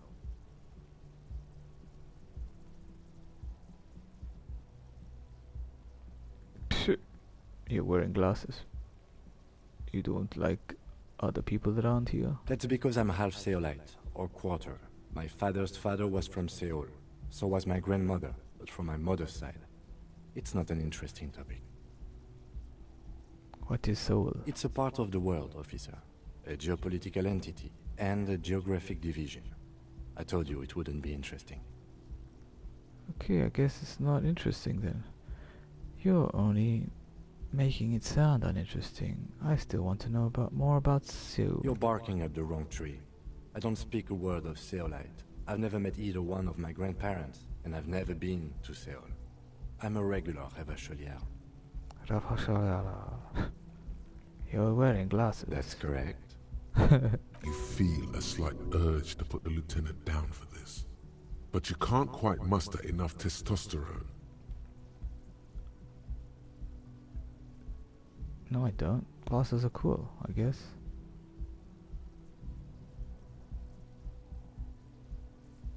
Just observing. What? Why? No, I don't. Glasses are cool, I guess. Are they? They are mostly just cumbersome. You could use a good, normal pair yourself. Tell me a secret about yourself. No. No. Your brain sends the signal to your lips. but they refuse the order. Something is paralyzing them. You're pretty sure it has something to do with the lieutenant's eyebrow. What's happening to me? Something the matter, detective? What's going on? It's like you're a puppet in his hands. Give up, there's nothing you can do. What? The lieutenant relaxes his eyebrow, and you seem to regain control of yourself. Do you ever talk with yourself? What do you mean? You know, when you're thinking. Do you ever have conversations with, like, your brain? I have no idea what you're talking about. The lieutenant's conceptualization skills must be rather rudimentary. Oh, it's getting bright. There you go. Still bright. Good day. Oh.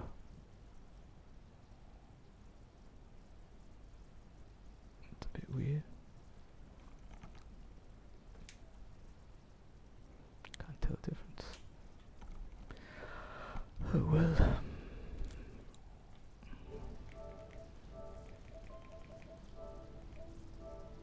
Mic check.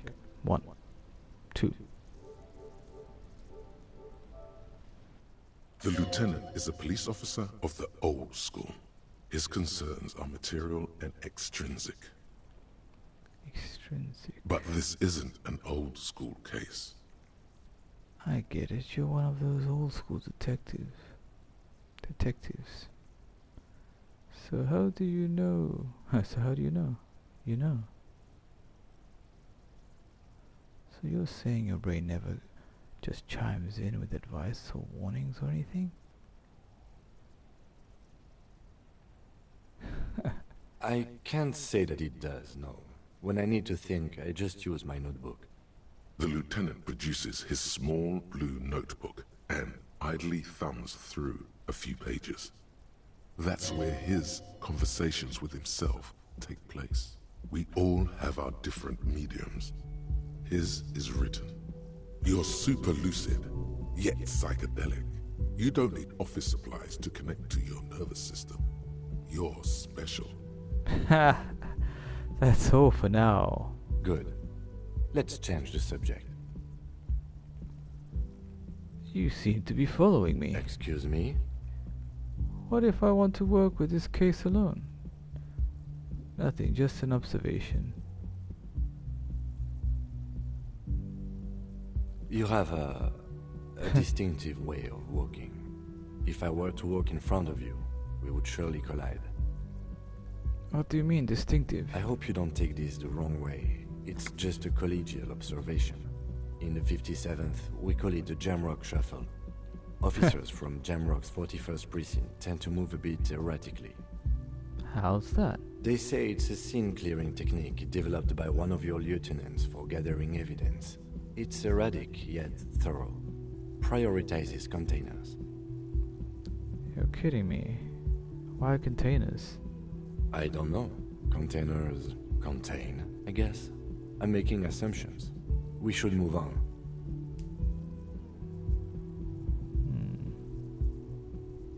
Passing along frivolous interdepartmental stereotypes is not usually his oeuvre. He regrets bringing it up. Alright, these will be good. Nothing. Okay. Back to the shoe hunt.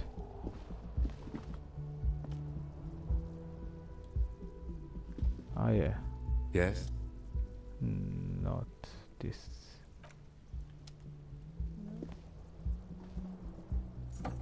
This way.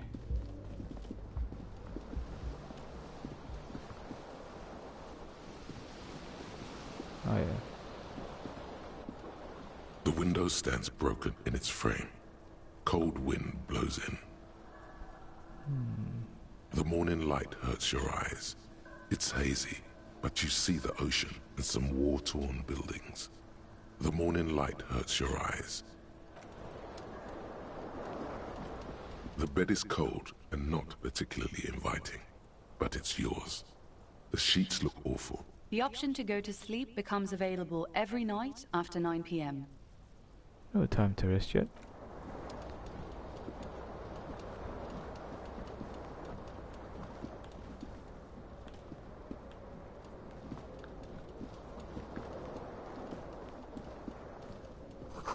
Kim tries not to look at your broken down bathroom door.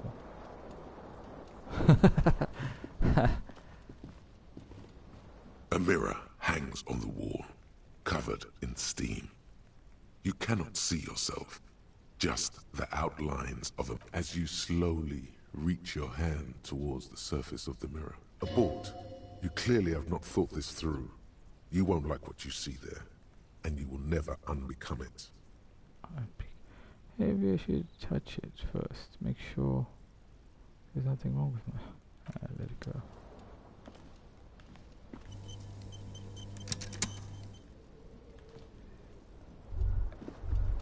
Guess I'm not gonna find my shoe then. Unless I buy new ones.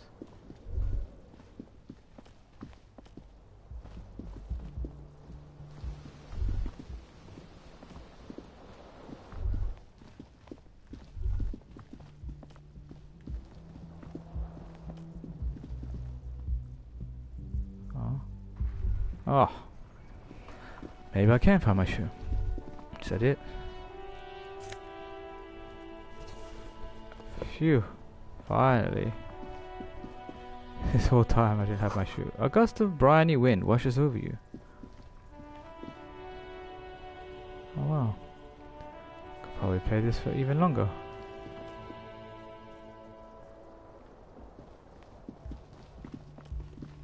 It's just getting interesting.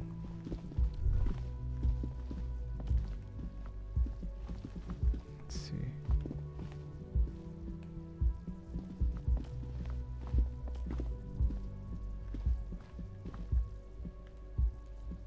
Now I can go to the dead body, since I know where it is. Summer door closed for the winter.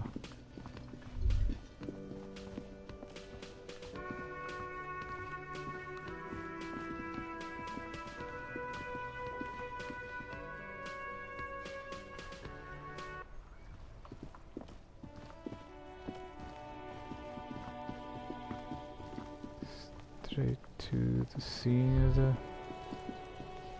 Let's climb it. Scene of the crime. The ladder for kids. It wouldn't hold the weight of a grown man. Oh. Let's talk to this person. Kuno, the pig's getting pretty close to me. Come to snuff my shit out, I think. Take one step closer. Looks like it's time for me to go, Kuno. Pig's come to take me in. I just want to ask you some questions. I'm going away for a long, long time, Kuno. Going away for life. What's going on there? Fuck are you trying to pull, pig? What are those strange words you use, girl? I come from the woods, good David. You don't want to go there with me. You don't want to see what I've seen. Don't be traumatizing here. Get the fuck out of here.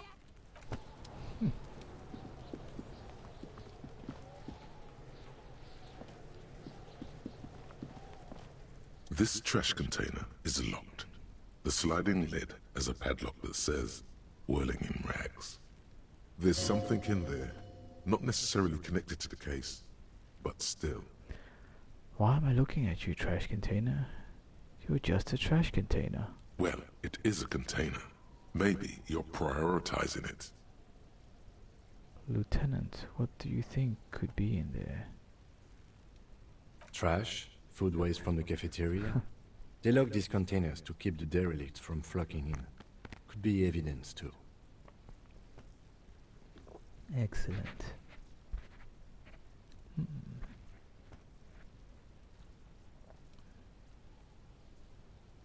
Yes, I feel there's something in there. What do you mean, feel? It's extrasensory perception. Whatever is in there holds a special significance. I agree. We should get someone from the remote viewers division here. Ha! What is the remote viewers division? All the detectives from all the precincts who experience extrasensory perception go to the remote viewers division. Their work is invaluable to the Force. Wow, could we get them here? No, because they don't exist. I'm so disappointed right now. I thought there was a remote viewers division. There isn't, but we should still access this container. How do we get the lock open? We could try using a pry bar. There's one in my motor carriage, Or we could ask for a key from the manager of the Whirling in Rags. He probably has one. good one. Wait. The letter R wears a crown on the ribbon below, a light above descending.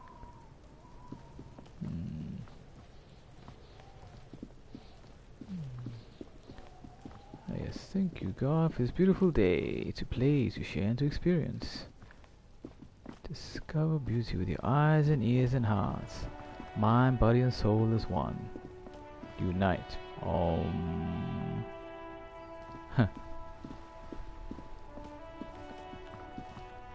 This.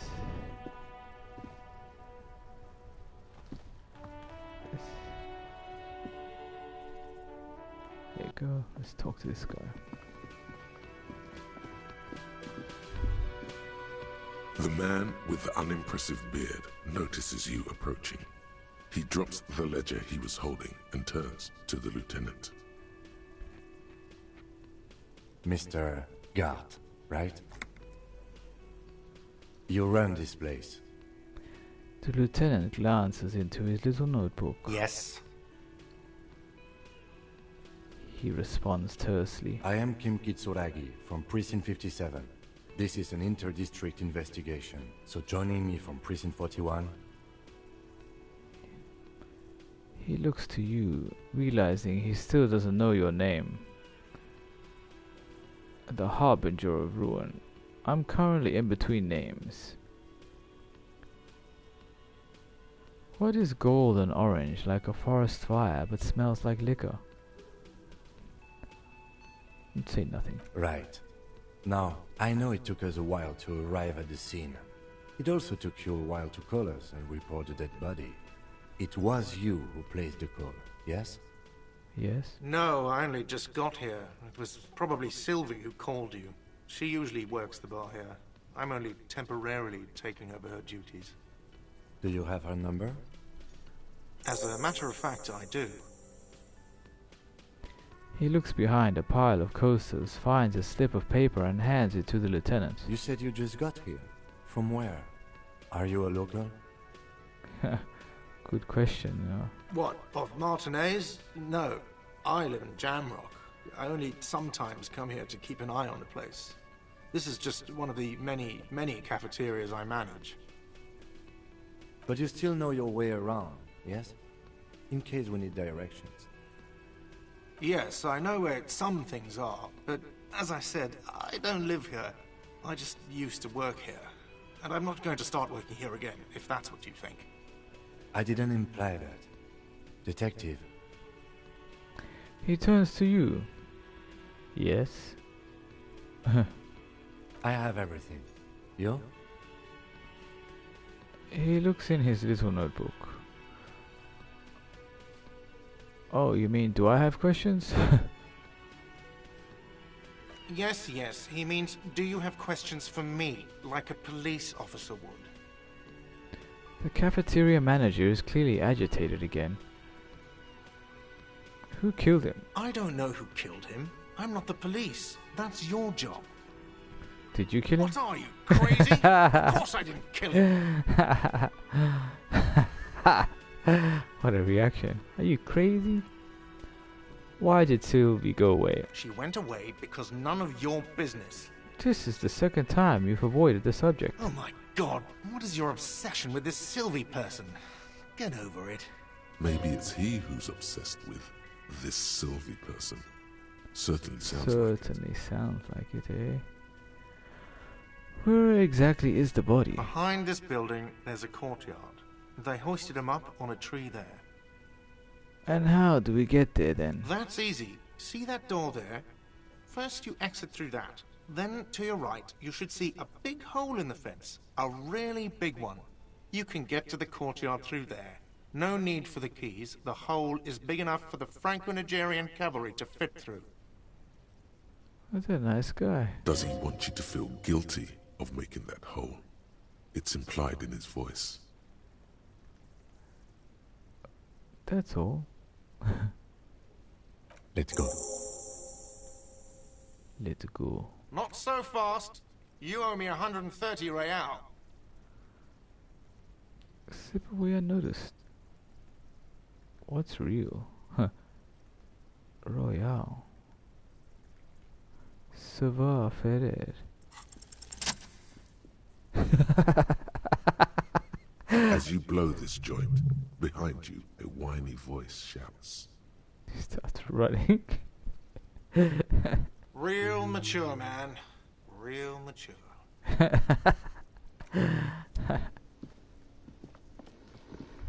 Where's my... What? Oh, there's my helper.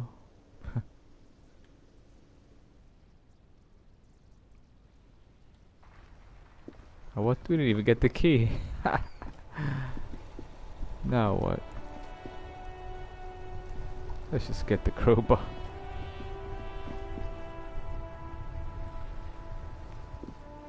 That's it? Inside, you see a set of steering levers, a radio microphone, a pull-out toolbox, and the soft glow of the fuel preheater gauge.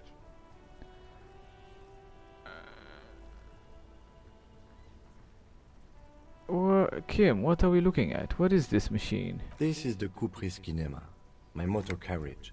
You can use the toolbox and the radio if you'd like. He nods at the cabin. Motor carriage, motor carriage. Something bad with a motor carriage. A dark lump rises in your throat. What is this sinking feeling I have with the words motor carriage? Nothing, nothing. It's probably nothing. Forget I brought it up. Please proceed with the carefree lollygagging. Can we turn it on and drive somewhere? Do all policemen in RCM have such cool motor carriages? The Kupris Motorcar does provide most of our patrol vehicles, yes.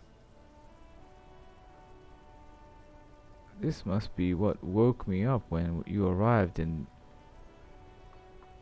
Martinez, the infernal machine, infernal noise. Yes, sorry about that. The Kupris Kinema does have a rather distinctive engine sound. He says it with very badly concealed pride. Ha! Look around the cabin again. In the cabin, you see a set of steering levers, a radio on a hook, a pull-out toolbox, and the soft glow of the fuel preheater gauge. Pick up the radio. The frequency tableau lights up, and the green button labeled Prime Line glows like a feline eye. And then you hear something. The soft purr of electrical kittens. Radio waves cast far and wide over the metropolis. That a woman's guy's voice greets you through the static. That guy's voice is very interesting. This is Precinct 57. Hello, Lieutenant. How may I assist you? Hello, Alice. Please assist our colleague from the 41st Precinct here. I'm putting him on. Come in, dispatch. Come in, dispatch. Hi, Alice. This is Officer from Precinct. Nice to meet you. This is Officer Alice Demetri, Precinct 57. How may I assist you? I need you to connect me to a civilian, a Sylvie. She may have reported a murder.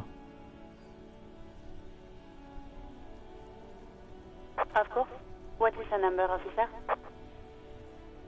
Kim didn't give Sylvie's number, huh? Didn't? Yes, hold on. Okay, here we go. Her number is 005 1944 298. Received. Hold on, officer.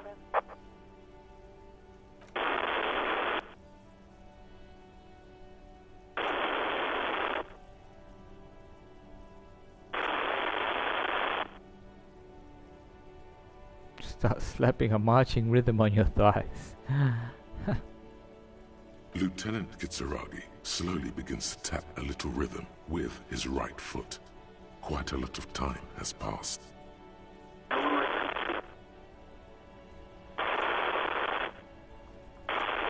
Officer, I have Sylvie Malaika on the line for you.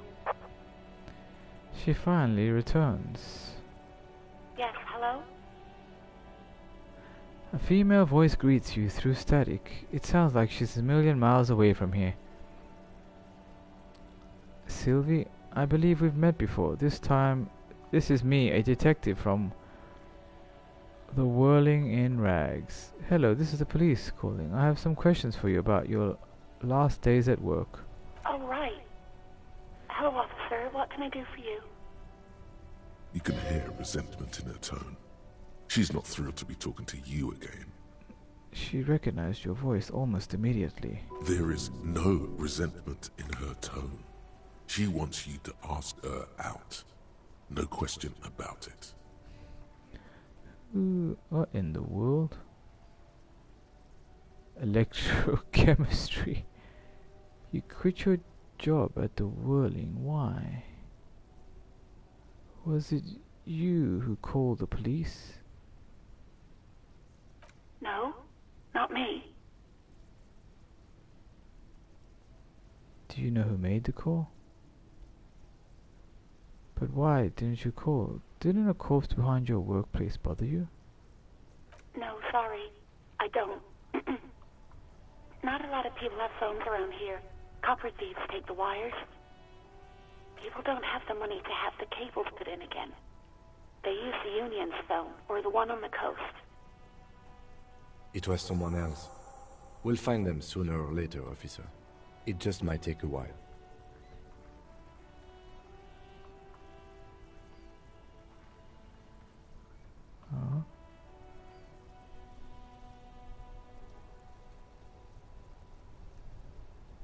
Next question. Yeah, go on.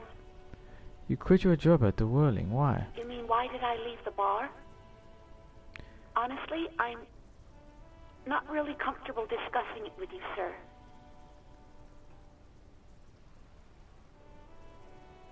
Wait, why aren't you comfortable discussing this? Let's just say I left because I needed to get away from someone. Get away from whom? You know whom. Alright, I won't push you on this. Are you ever coming back to work? Maybe, I don't know. I just know I have to take some time off right now. Hey, do you want to grab a cup of coffee with you sometime? No, absolutely not. I think I got everything I need, thanks. I do hope so. Please, don't call me again. Oh. Bye. Wait, why does she seem so angry with you? Yes, you have obviously done something to upset her at the Whirling in Rags, when she was still working there. Wait, before you go, you're mad at me, right? Tell me what did I do? I can't remember anything. I'm not mad, it's just... You were so drunk and so emotional all the time, and then the skua thing happened. It just made me want to quit. Whoa. So you're telling me that I was the one that made you want to quit? What? The stuffed bird, the great skua. You threw it against the wall while screaming, "Fuck that bird," and laughing like a maniac. Wow. I think you said it had been giving you shit ever since you got there. Why do I always end up screwing up everything? Oh. This doesn't sound anything like me. I love birds. Why do I always end up... It was a pretty bird. There since I started working in Whirling. I really liked her. We call her Scotty. There's genuine sadness in her voice. So you're telling me that I was the one who made you want to quit? Yes, obviously. You were the worst client I've ever seen. Oh my god. And I have seen so many assholes in this place. Oh man. I've had sailors fighting, union guys grabbing my ass, kids stealing booze. Once a guy was glued to the karaoke machine every night for 2 months. But you... Go on, I want to know what I did. Well, you were worse than all of them. Honestly, you were getting borderline aggressive. Even about little things like not turning down the volume at 3 a.m. I even liked one of those songs you kept listening to on repeat. No more. I hate it now. Hold on, which song? We Go On by the O.O. I can't listen to it anymore. You've turned it into a parody. Sorry about the song.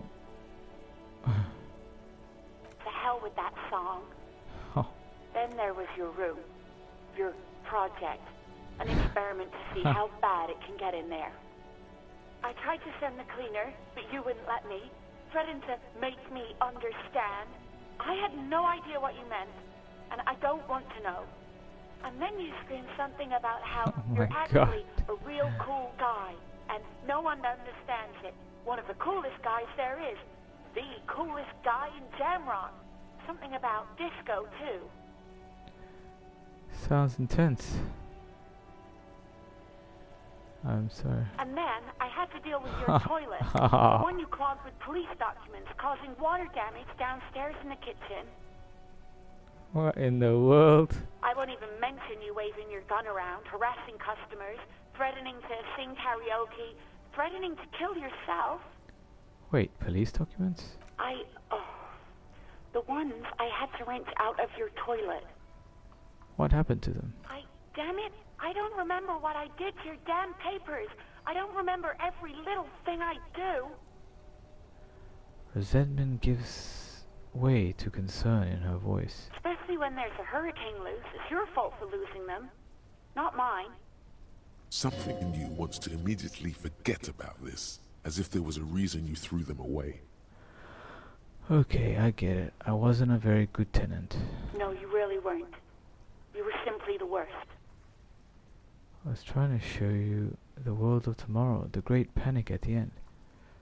Well, don't you, girl, just loosen up a little. Don't you have a party? I'm truly sorry for everything, Sylvie. God, I knew I shouldn't have brought it up. Just try not to call me again, and let's pretend it never happened. Alright, thank you for talking with me. Take care. You hear a sigh of relief on the other end of the radio. Wordless, the call breaks. Then, the already familiar voice. Anything else I can help you with, officer?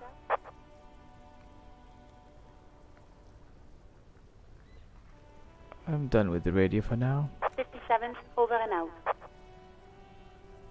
In the cabin, you see a set of steering levers, a radio on a hook, a pull-out toolbox, and the soft glow of the fuel preheater gauge.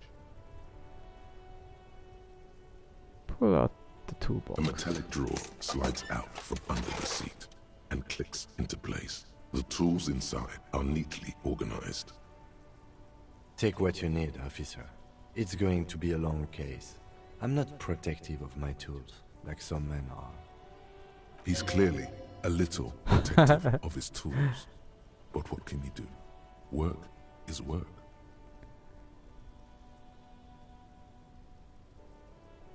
Push in the pull-out toolbox. Take the red-tip pry bar. The pry bar feels nice and cold in your hand, heavier than you'd think. Useful for opening all sorts of doors and lids.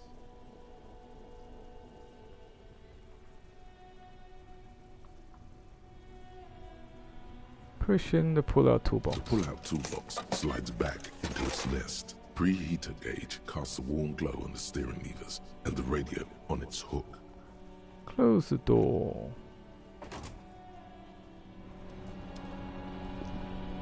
Okay. Let's see if I can open that thing.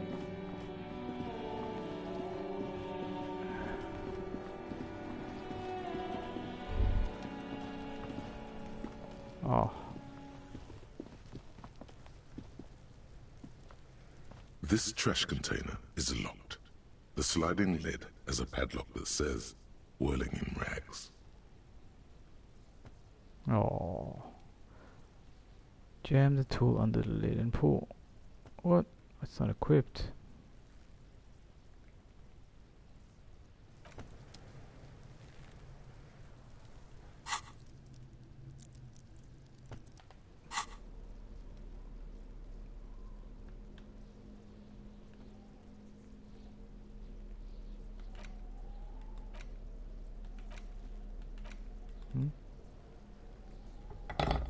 There you go.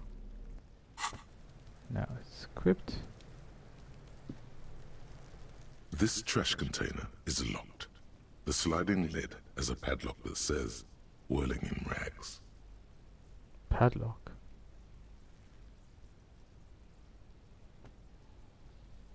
Oh. Forgot the wrong instrument.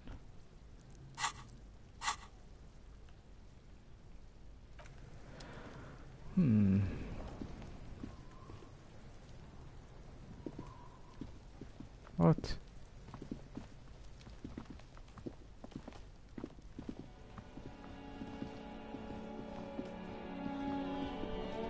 Padlock.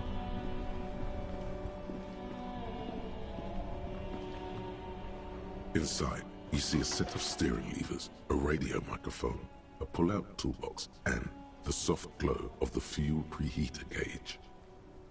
Toolbox. A metallic drawer slides out from under the seat and clicks into place. The tools inside are neatly organized. Take out the rubber handle chain cutters. The handles are long and sleek. Snap, snap, go the cutters in your hand. Ha! Take the hand cranked flashlight. Alright. It's robust, weatherproof, and well-made. Police issue, blue. Might as well. Lets you see things in the dark you would otherwise miss. Handy. The pull-out toolbox slides back into its nest. Preheater gauge casts a warm glow on the steering levers and the radio on its hook. Close the door. Come on.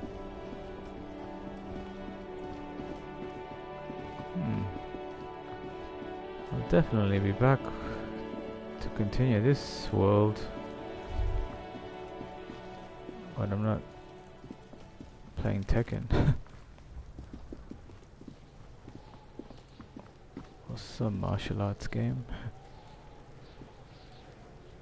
Or Street Fighter.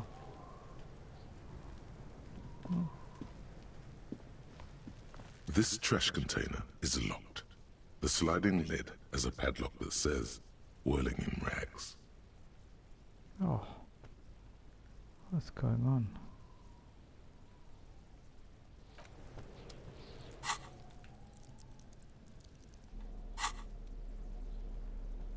Chain cutters?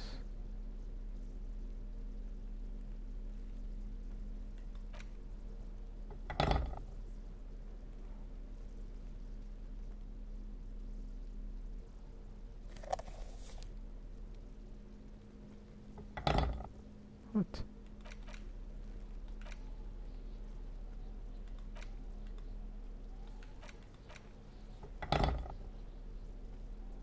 Let's see if this will work.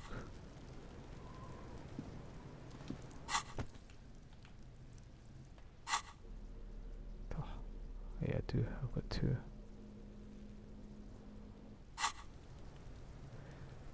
Alright. This trash container is locked. The sliding lid has a padlock that says, whirling in rags. Why is it 8%? Force time isn't happening. You've jammed the pry bar under the lid, but it just isn't bending.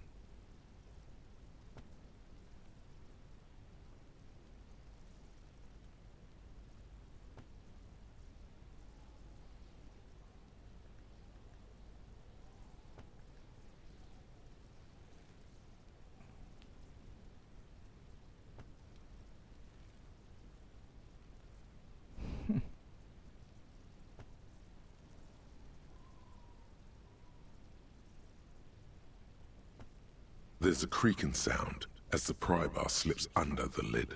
Oh. You hang from it like a moron, huffing and puffing. Clearly the technique is wrong, but nothing else comes to mind.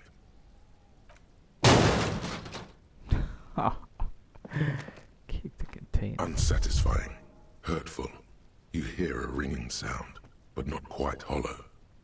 The can seems to be full. Let's ask the manager for the key. This is clearly not working. This is clearly not working.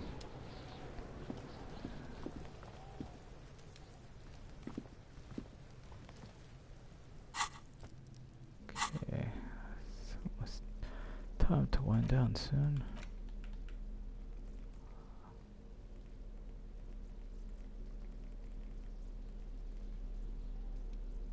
Huh? Pen.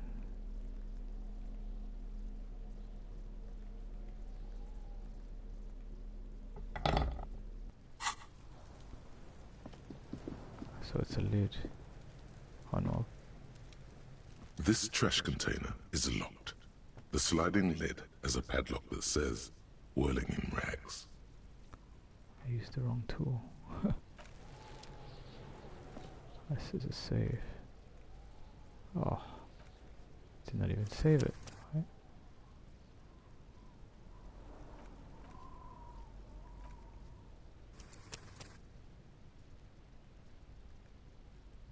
Oh, that's ages ago. Next time I'll save it. Ah, autosave.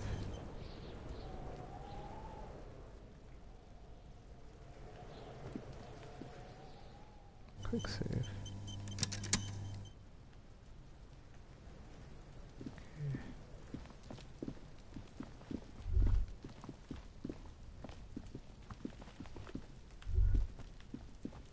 Okay. Smell like spoiled meat and curdled dairy. A human being decomposes. Ah.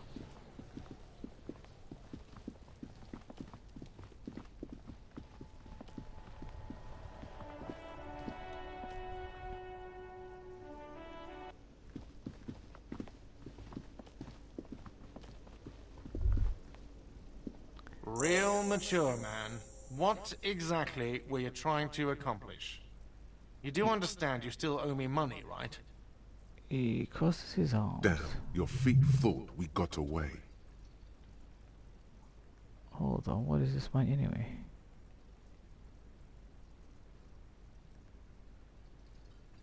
Do I get something for effort? Hold on, what is this money anyway? What are you, brain damaged? Since I woke up, I have trouble remembering even the most basic concepts of reality. Money is what grown-up people use to pay for things. Things like this hostel room, or 8 bottles of potent blend, and 9 packs of Royal Extra. We use it for everything, really. Are you serious? From your work, I don't know. You can take bribes, I guess. I'm sorry, I don't think cops take bribes. Some do take recompense, but only to survive. The lieutenant is dead serious, but only to survive. For survival, to pay me. Unless you want to become a hobo. Do you want to become a hobo? There's nowhere else to stay in Martinez, and it's a cold spring outside. Money doesn't make you happy, but it lets you be unhappy for a bit longer. If you run out of money, point of view. you die. It's like that for all of us. Me too.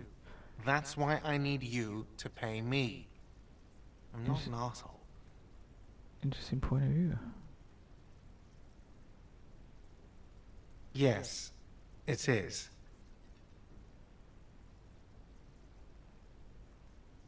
Count them and give them to him. That's 10 plus 10 plus 20 equals 40. I'm now down 40, right? No, you see, that's 40 cents.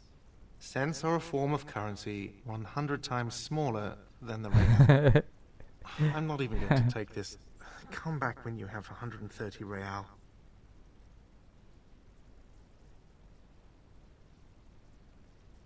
The cafeteria manager stands silently, looking at the coins on the counter before him. Isn't it evil? The order of magnitude between what is asked of a person and what they have.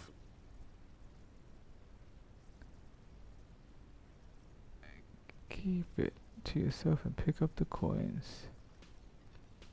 There's a shuffle of nylon as Lieutenant Kitsuragi looks for something in the pockets of his orange bomber. That's cop 4.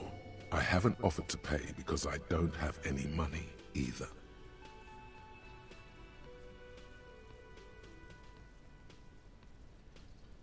You know what? The stupid drinks you've had are on the house. You know why? Because I know you can't pay for them. Not because you ran away.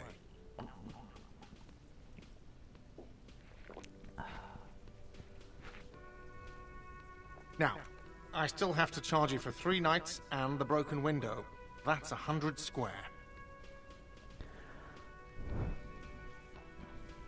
So cool. Not entirely cool. You still owe me 100 real. If you don't have it by tonight, I can't let you back up there. He points upstairs toward your room. Now, what the hell did you want? I assume you wanted something to come back here. Is the trash container out back yours? Mine? No, it belongs to the Whirling in Rags. Thank you for clearing that up. Why do you keep the container locked? Why? To keep the hobos and drunks out. That's why. And the neighbors too. They put their trash there and they don't pay for the garbage company. I thought as much. And are you the only party with access to the trash container? Well, yes. Us and the garbage disposal company. It seems a little callous, doesn't it? Something stirs in you. Nothing stirs me. It isn't callous, it's common sense. Prod at him and find out.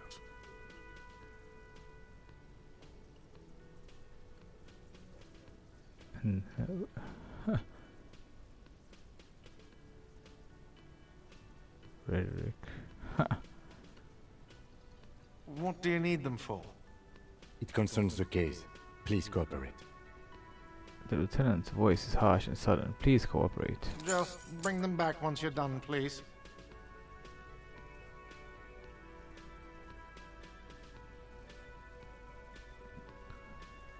Goodbye. Oh my goodness.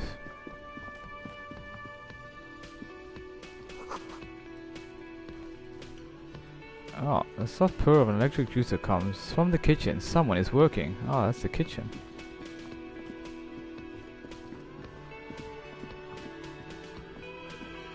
Alright.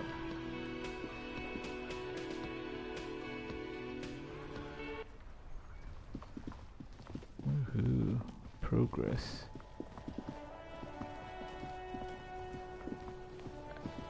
Okay. This trash container is locked. The sliding lid has a padlock that says, Whirling in Rags. Open the padlock with the key. With a well-oiled crack, the lock pops open. It should now be possible to simply raise the lid. Don't. Maybe you shouldn't. Didn't I just have a premonition that there's something in there? Huh? There is, but you won't like it. Sweat forms on your brow. Your hand is still on the lid. Open the lid. The smell of rotten food rises to greet you. You see soggy cartons, dirty rags, and organic waste.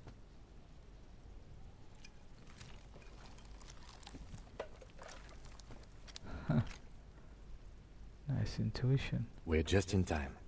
This hasn't been emptied for over a week.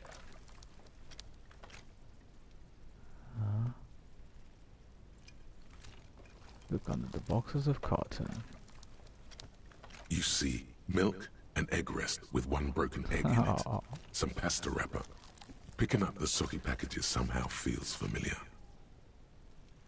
A box falls into pieces in your hands. Batiste Soleil cereal. There are plastic pasta packages below. And turbo noodles. Nothing of note, however. Among the threadbare kitchen towels, something catches your eye. A pair of denim trousers. grab them. As the legs of the slime-covered jeans begin to unspool from the garbage, a rank corpse smell fills the air. Huh? The victim's clothes? Cadaverine odor is faint. If these belong to the deceased, they were removed when he was still in the early stages of decay. Fascinating. Drop them in here, officer. The lieutenant produces a black plastic bag marked evidence from his pocket. Guitar marked blue jeans. Pockets empty. Or empty. He wore them with a belt, too. A white belt. The loops appear stretched, but... He looks into the container. The belt is missing. That's it. Do you see anything else in there? I have another bag here. Something slimy catches your eye. Reach for it. A drab, long-sleeved shirt, olive-colored, appears from the food waste, dripping with pus. Ah. Bag the shirt. This is a military-type overgarment. No label or serial number. This is the kind of rib-knit shirt that's worn over light armor to conceal it in an urban scenario. Anything more? The rest of the rags are just kitchen variety waste. A yellow old mug that catches your eye. But other than that... A thrown-out towel, a mug, that's all. All right. We should go to Gart again and ask if he knows who put the clothes in the trash. It could be as simple as someone from the hostel cleaning the yard. Or... that one. I'd advise against confronting that force. Yeah, you think someone from the whirling might have been involved, maybe? The fuck's he on about, kids? You hear that, Kuno? He thinks you're an infant or something. See?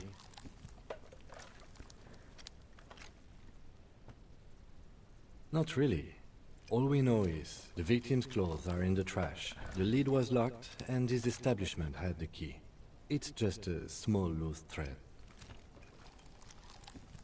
Okay. The lieutenant nods, then looks back into the trash container. Search the food waste. It's just organic waste, cold and slimy on your hands. Apple and potato peels, mostly. Unidentified sludge, and the occasional chicken bone thrown in for good measure. But hey. Nothing. It's nothing. Nothing more to see here. What's this? Huh? What? A blue piece of plastic sticks out from the apple peels. It's shiny. Looks like the corner of something. Something larger. A clipboard. A blue plastic clipboard with moist papers hanging from it. They look badly damaged, but you can still make out forms and notes, written in a man's handwriting. Officer, is that your paperwork? I don't know what this is. It is. Look, the plastic has the RCM street grid on it. You've even got an autopsy form in there. Oh wow.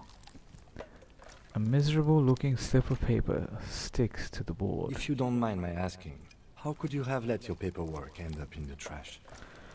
It must have been cramping my style. It was a foreboding quality to it. It has a foreboding quality to it. Maybe I needed to lose it for the great bloodletting to begin. I think I didn't want to be a cop anymore. That's why I tried to flush my cop life down the toilet.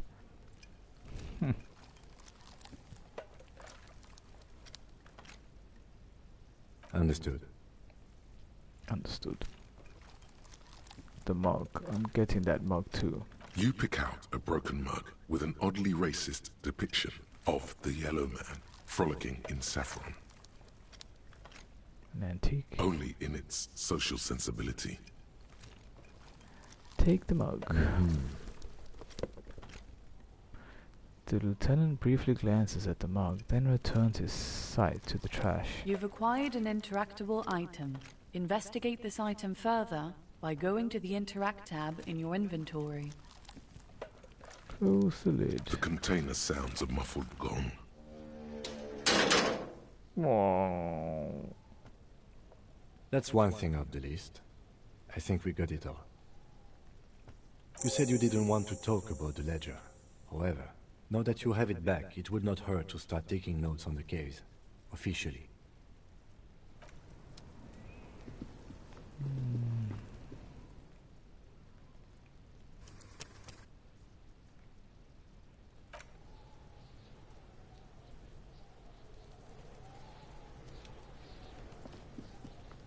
This is more of a chills game than usual. That's alright.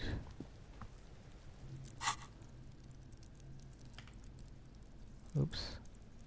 Oh, can actually level up.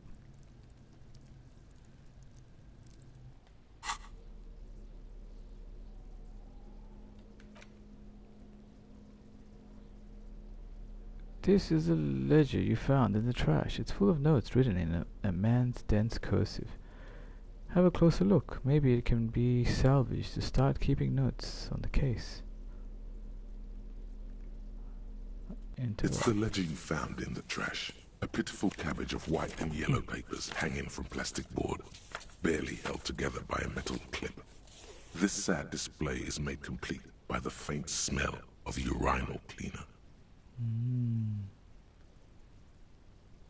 There's a piece of toilet paper, or is it cleaning tissue?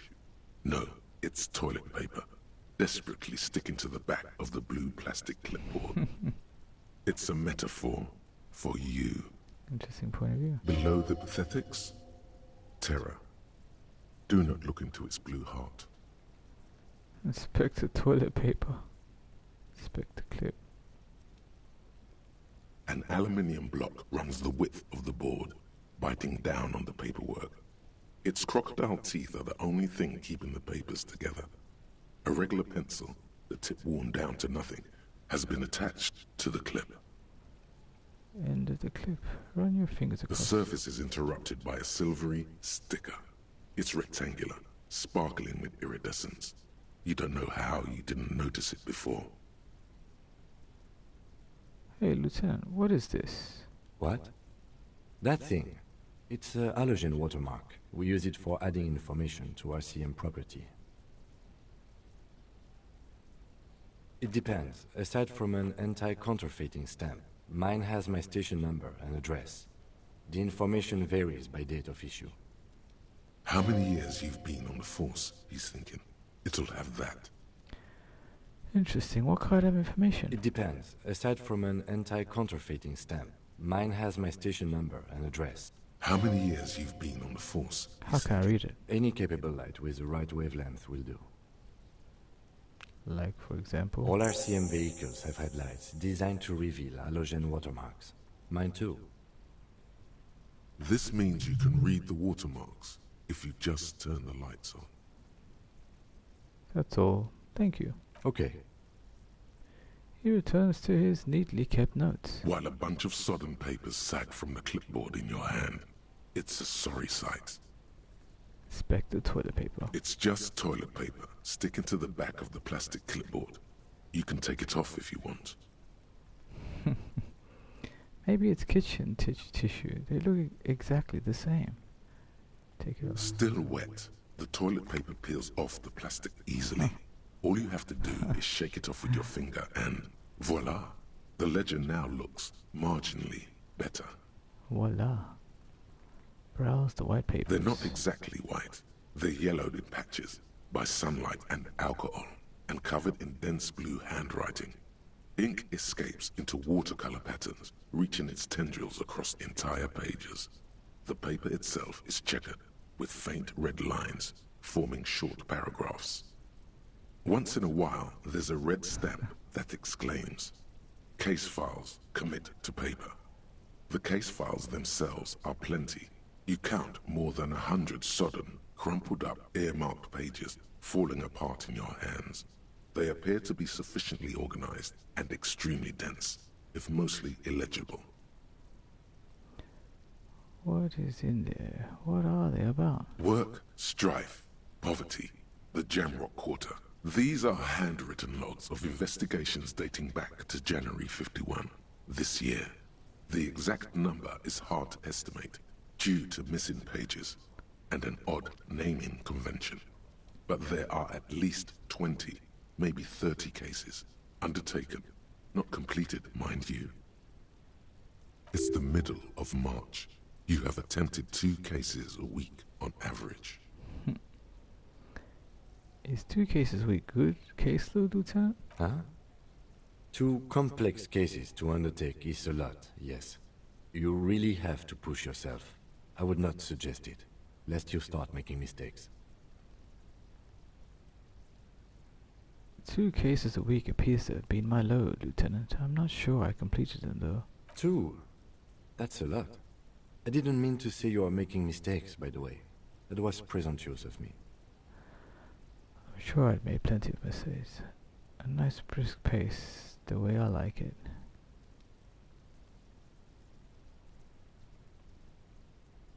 I prefer a normal caseload. It's a matter of method. He turns back to his own case files. Like a fan of girls, the checkered papers dry in your hand. The handwriting is extremely dense, if mostly illegible.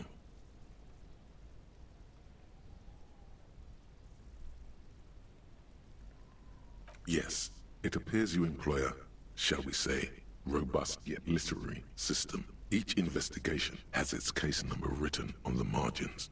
Yet, still more tellingly, most are accompanied by a name. A title, one might say even. One that draws inspiration from snoop fiction and vespertine cop show staples. Oh my, and they're written in capital letters too. Yes, all caps. One is called The Next World Mural. Another, The Square Bullet Hole Murders. Another yet, The Unsolvable Case. More? Others appear more light-hearted. The guys on a couch in an unexpected location, and the murder at the hookah parlor. Even the rare article-free collapsing tenement. Murder features prominently throughout. It's going to take an effort to piece these case files together, but it can be done. Once you're done inspecting them up close. What a story. Kid, my cases appear to employ some kind of naming convention. You mean the alphanumeric? Officer, precinct, time of arrival at the scene? That's the one. No, I mean non-numerical with titles. Oh, you mean the titular? Yes, well, so do I. In our defense, almost everyone in the RCM does. Why is that? It's a holdover from the early days of the RCM, right after the revolution, when the organization had little idea how to do things. It persists in an unofficial capacity. Officers use these titles to refer to their work among themselves.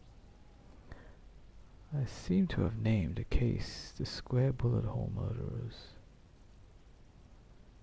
Again, in your defense, I seem to have named one the man with the hole in his head.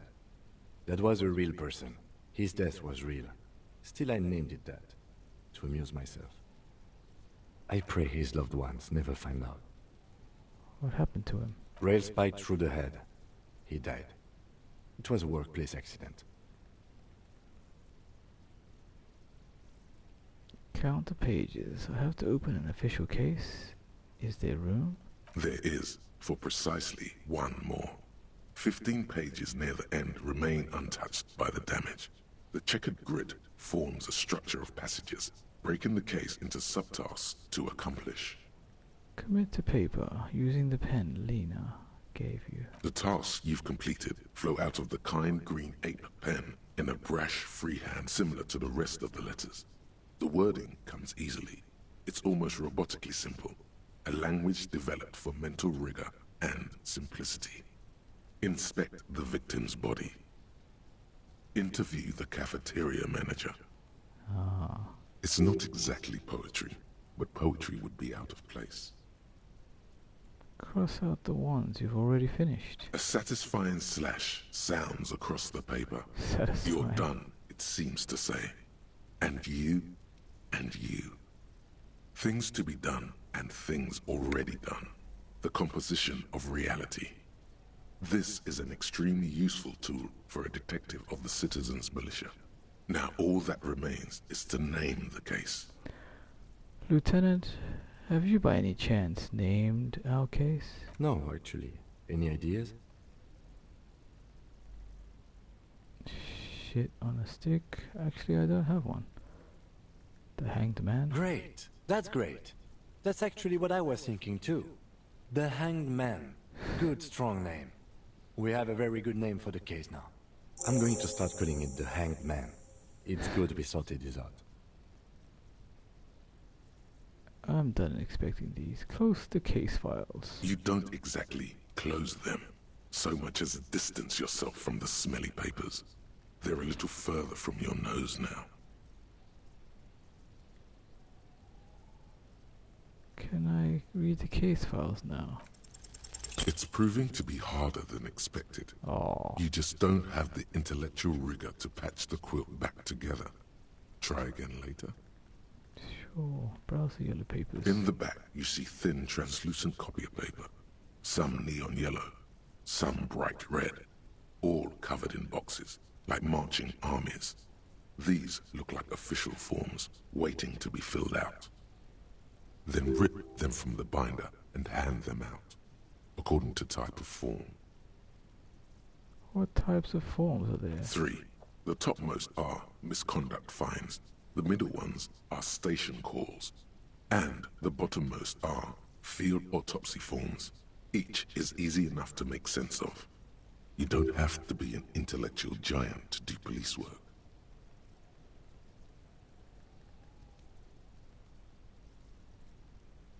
A monetary penalization ranging from 20 to 250 real. Severe cases allow for 1,000 real, but that requires special paperwork. The details of issuing these fines are spread out over the rest of the fields. These are quite sinister in turn. They give a date and time for the person to appear at the specified precinct police station. Below the call are the criminal charges you risk by not appearing. Field autopsy. A dozen pages of thin copy paper, bright red in color. You see the parameters of a deceased human form, waiting to be filled in. Age, sex, condition of internal organs. Enough of these. Close forms. Yes, all that remains now is to fill those forms and hand them to people. Fines for wrongdoers, interview requests for bad guys, and field autopsies to dead guys. The rest of the stinking cellulose is much worse for wear. Being sandwiched between the board and the rest of the paperwork must have spared the fragile copier paper. Smell the ledger. The acidic stench of rotting food is rubbed off on the cellulose. It now forms the base of the experience. This base surrounded by a faint air of spoiled meat, the stuff of death itself, and then sprinkled liberally with the citrus zest of toilet cleaner.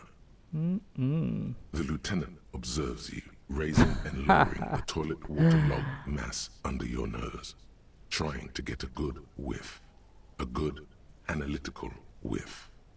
Excuse me, I just have to ask again. How could you have let this get tossed out? Yeah, I still want to discuss that.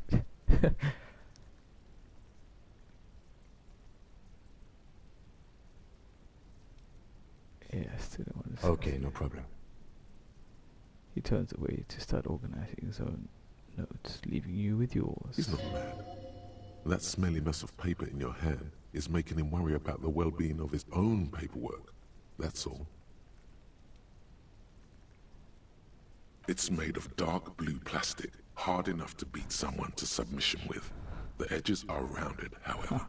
The U4 size board feels thick and heavy in your hand. Light shimmers on its wet surface. On the back, you see the embossed letters, RCM. Back to the rest of the U4-sized pages hang from the clip, screwed to the top of the board. Put the ledger away.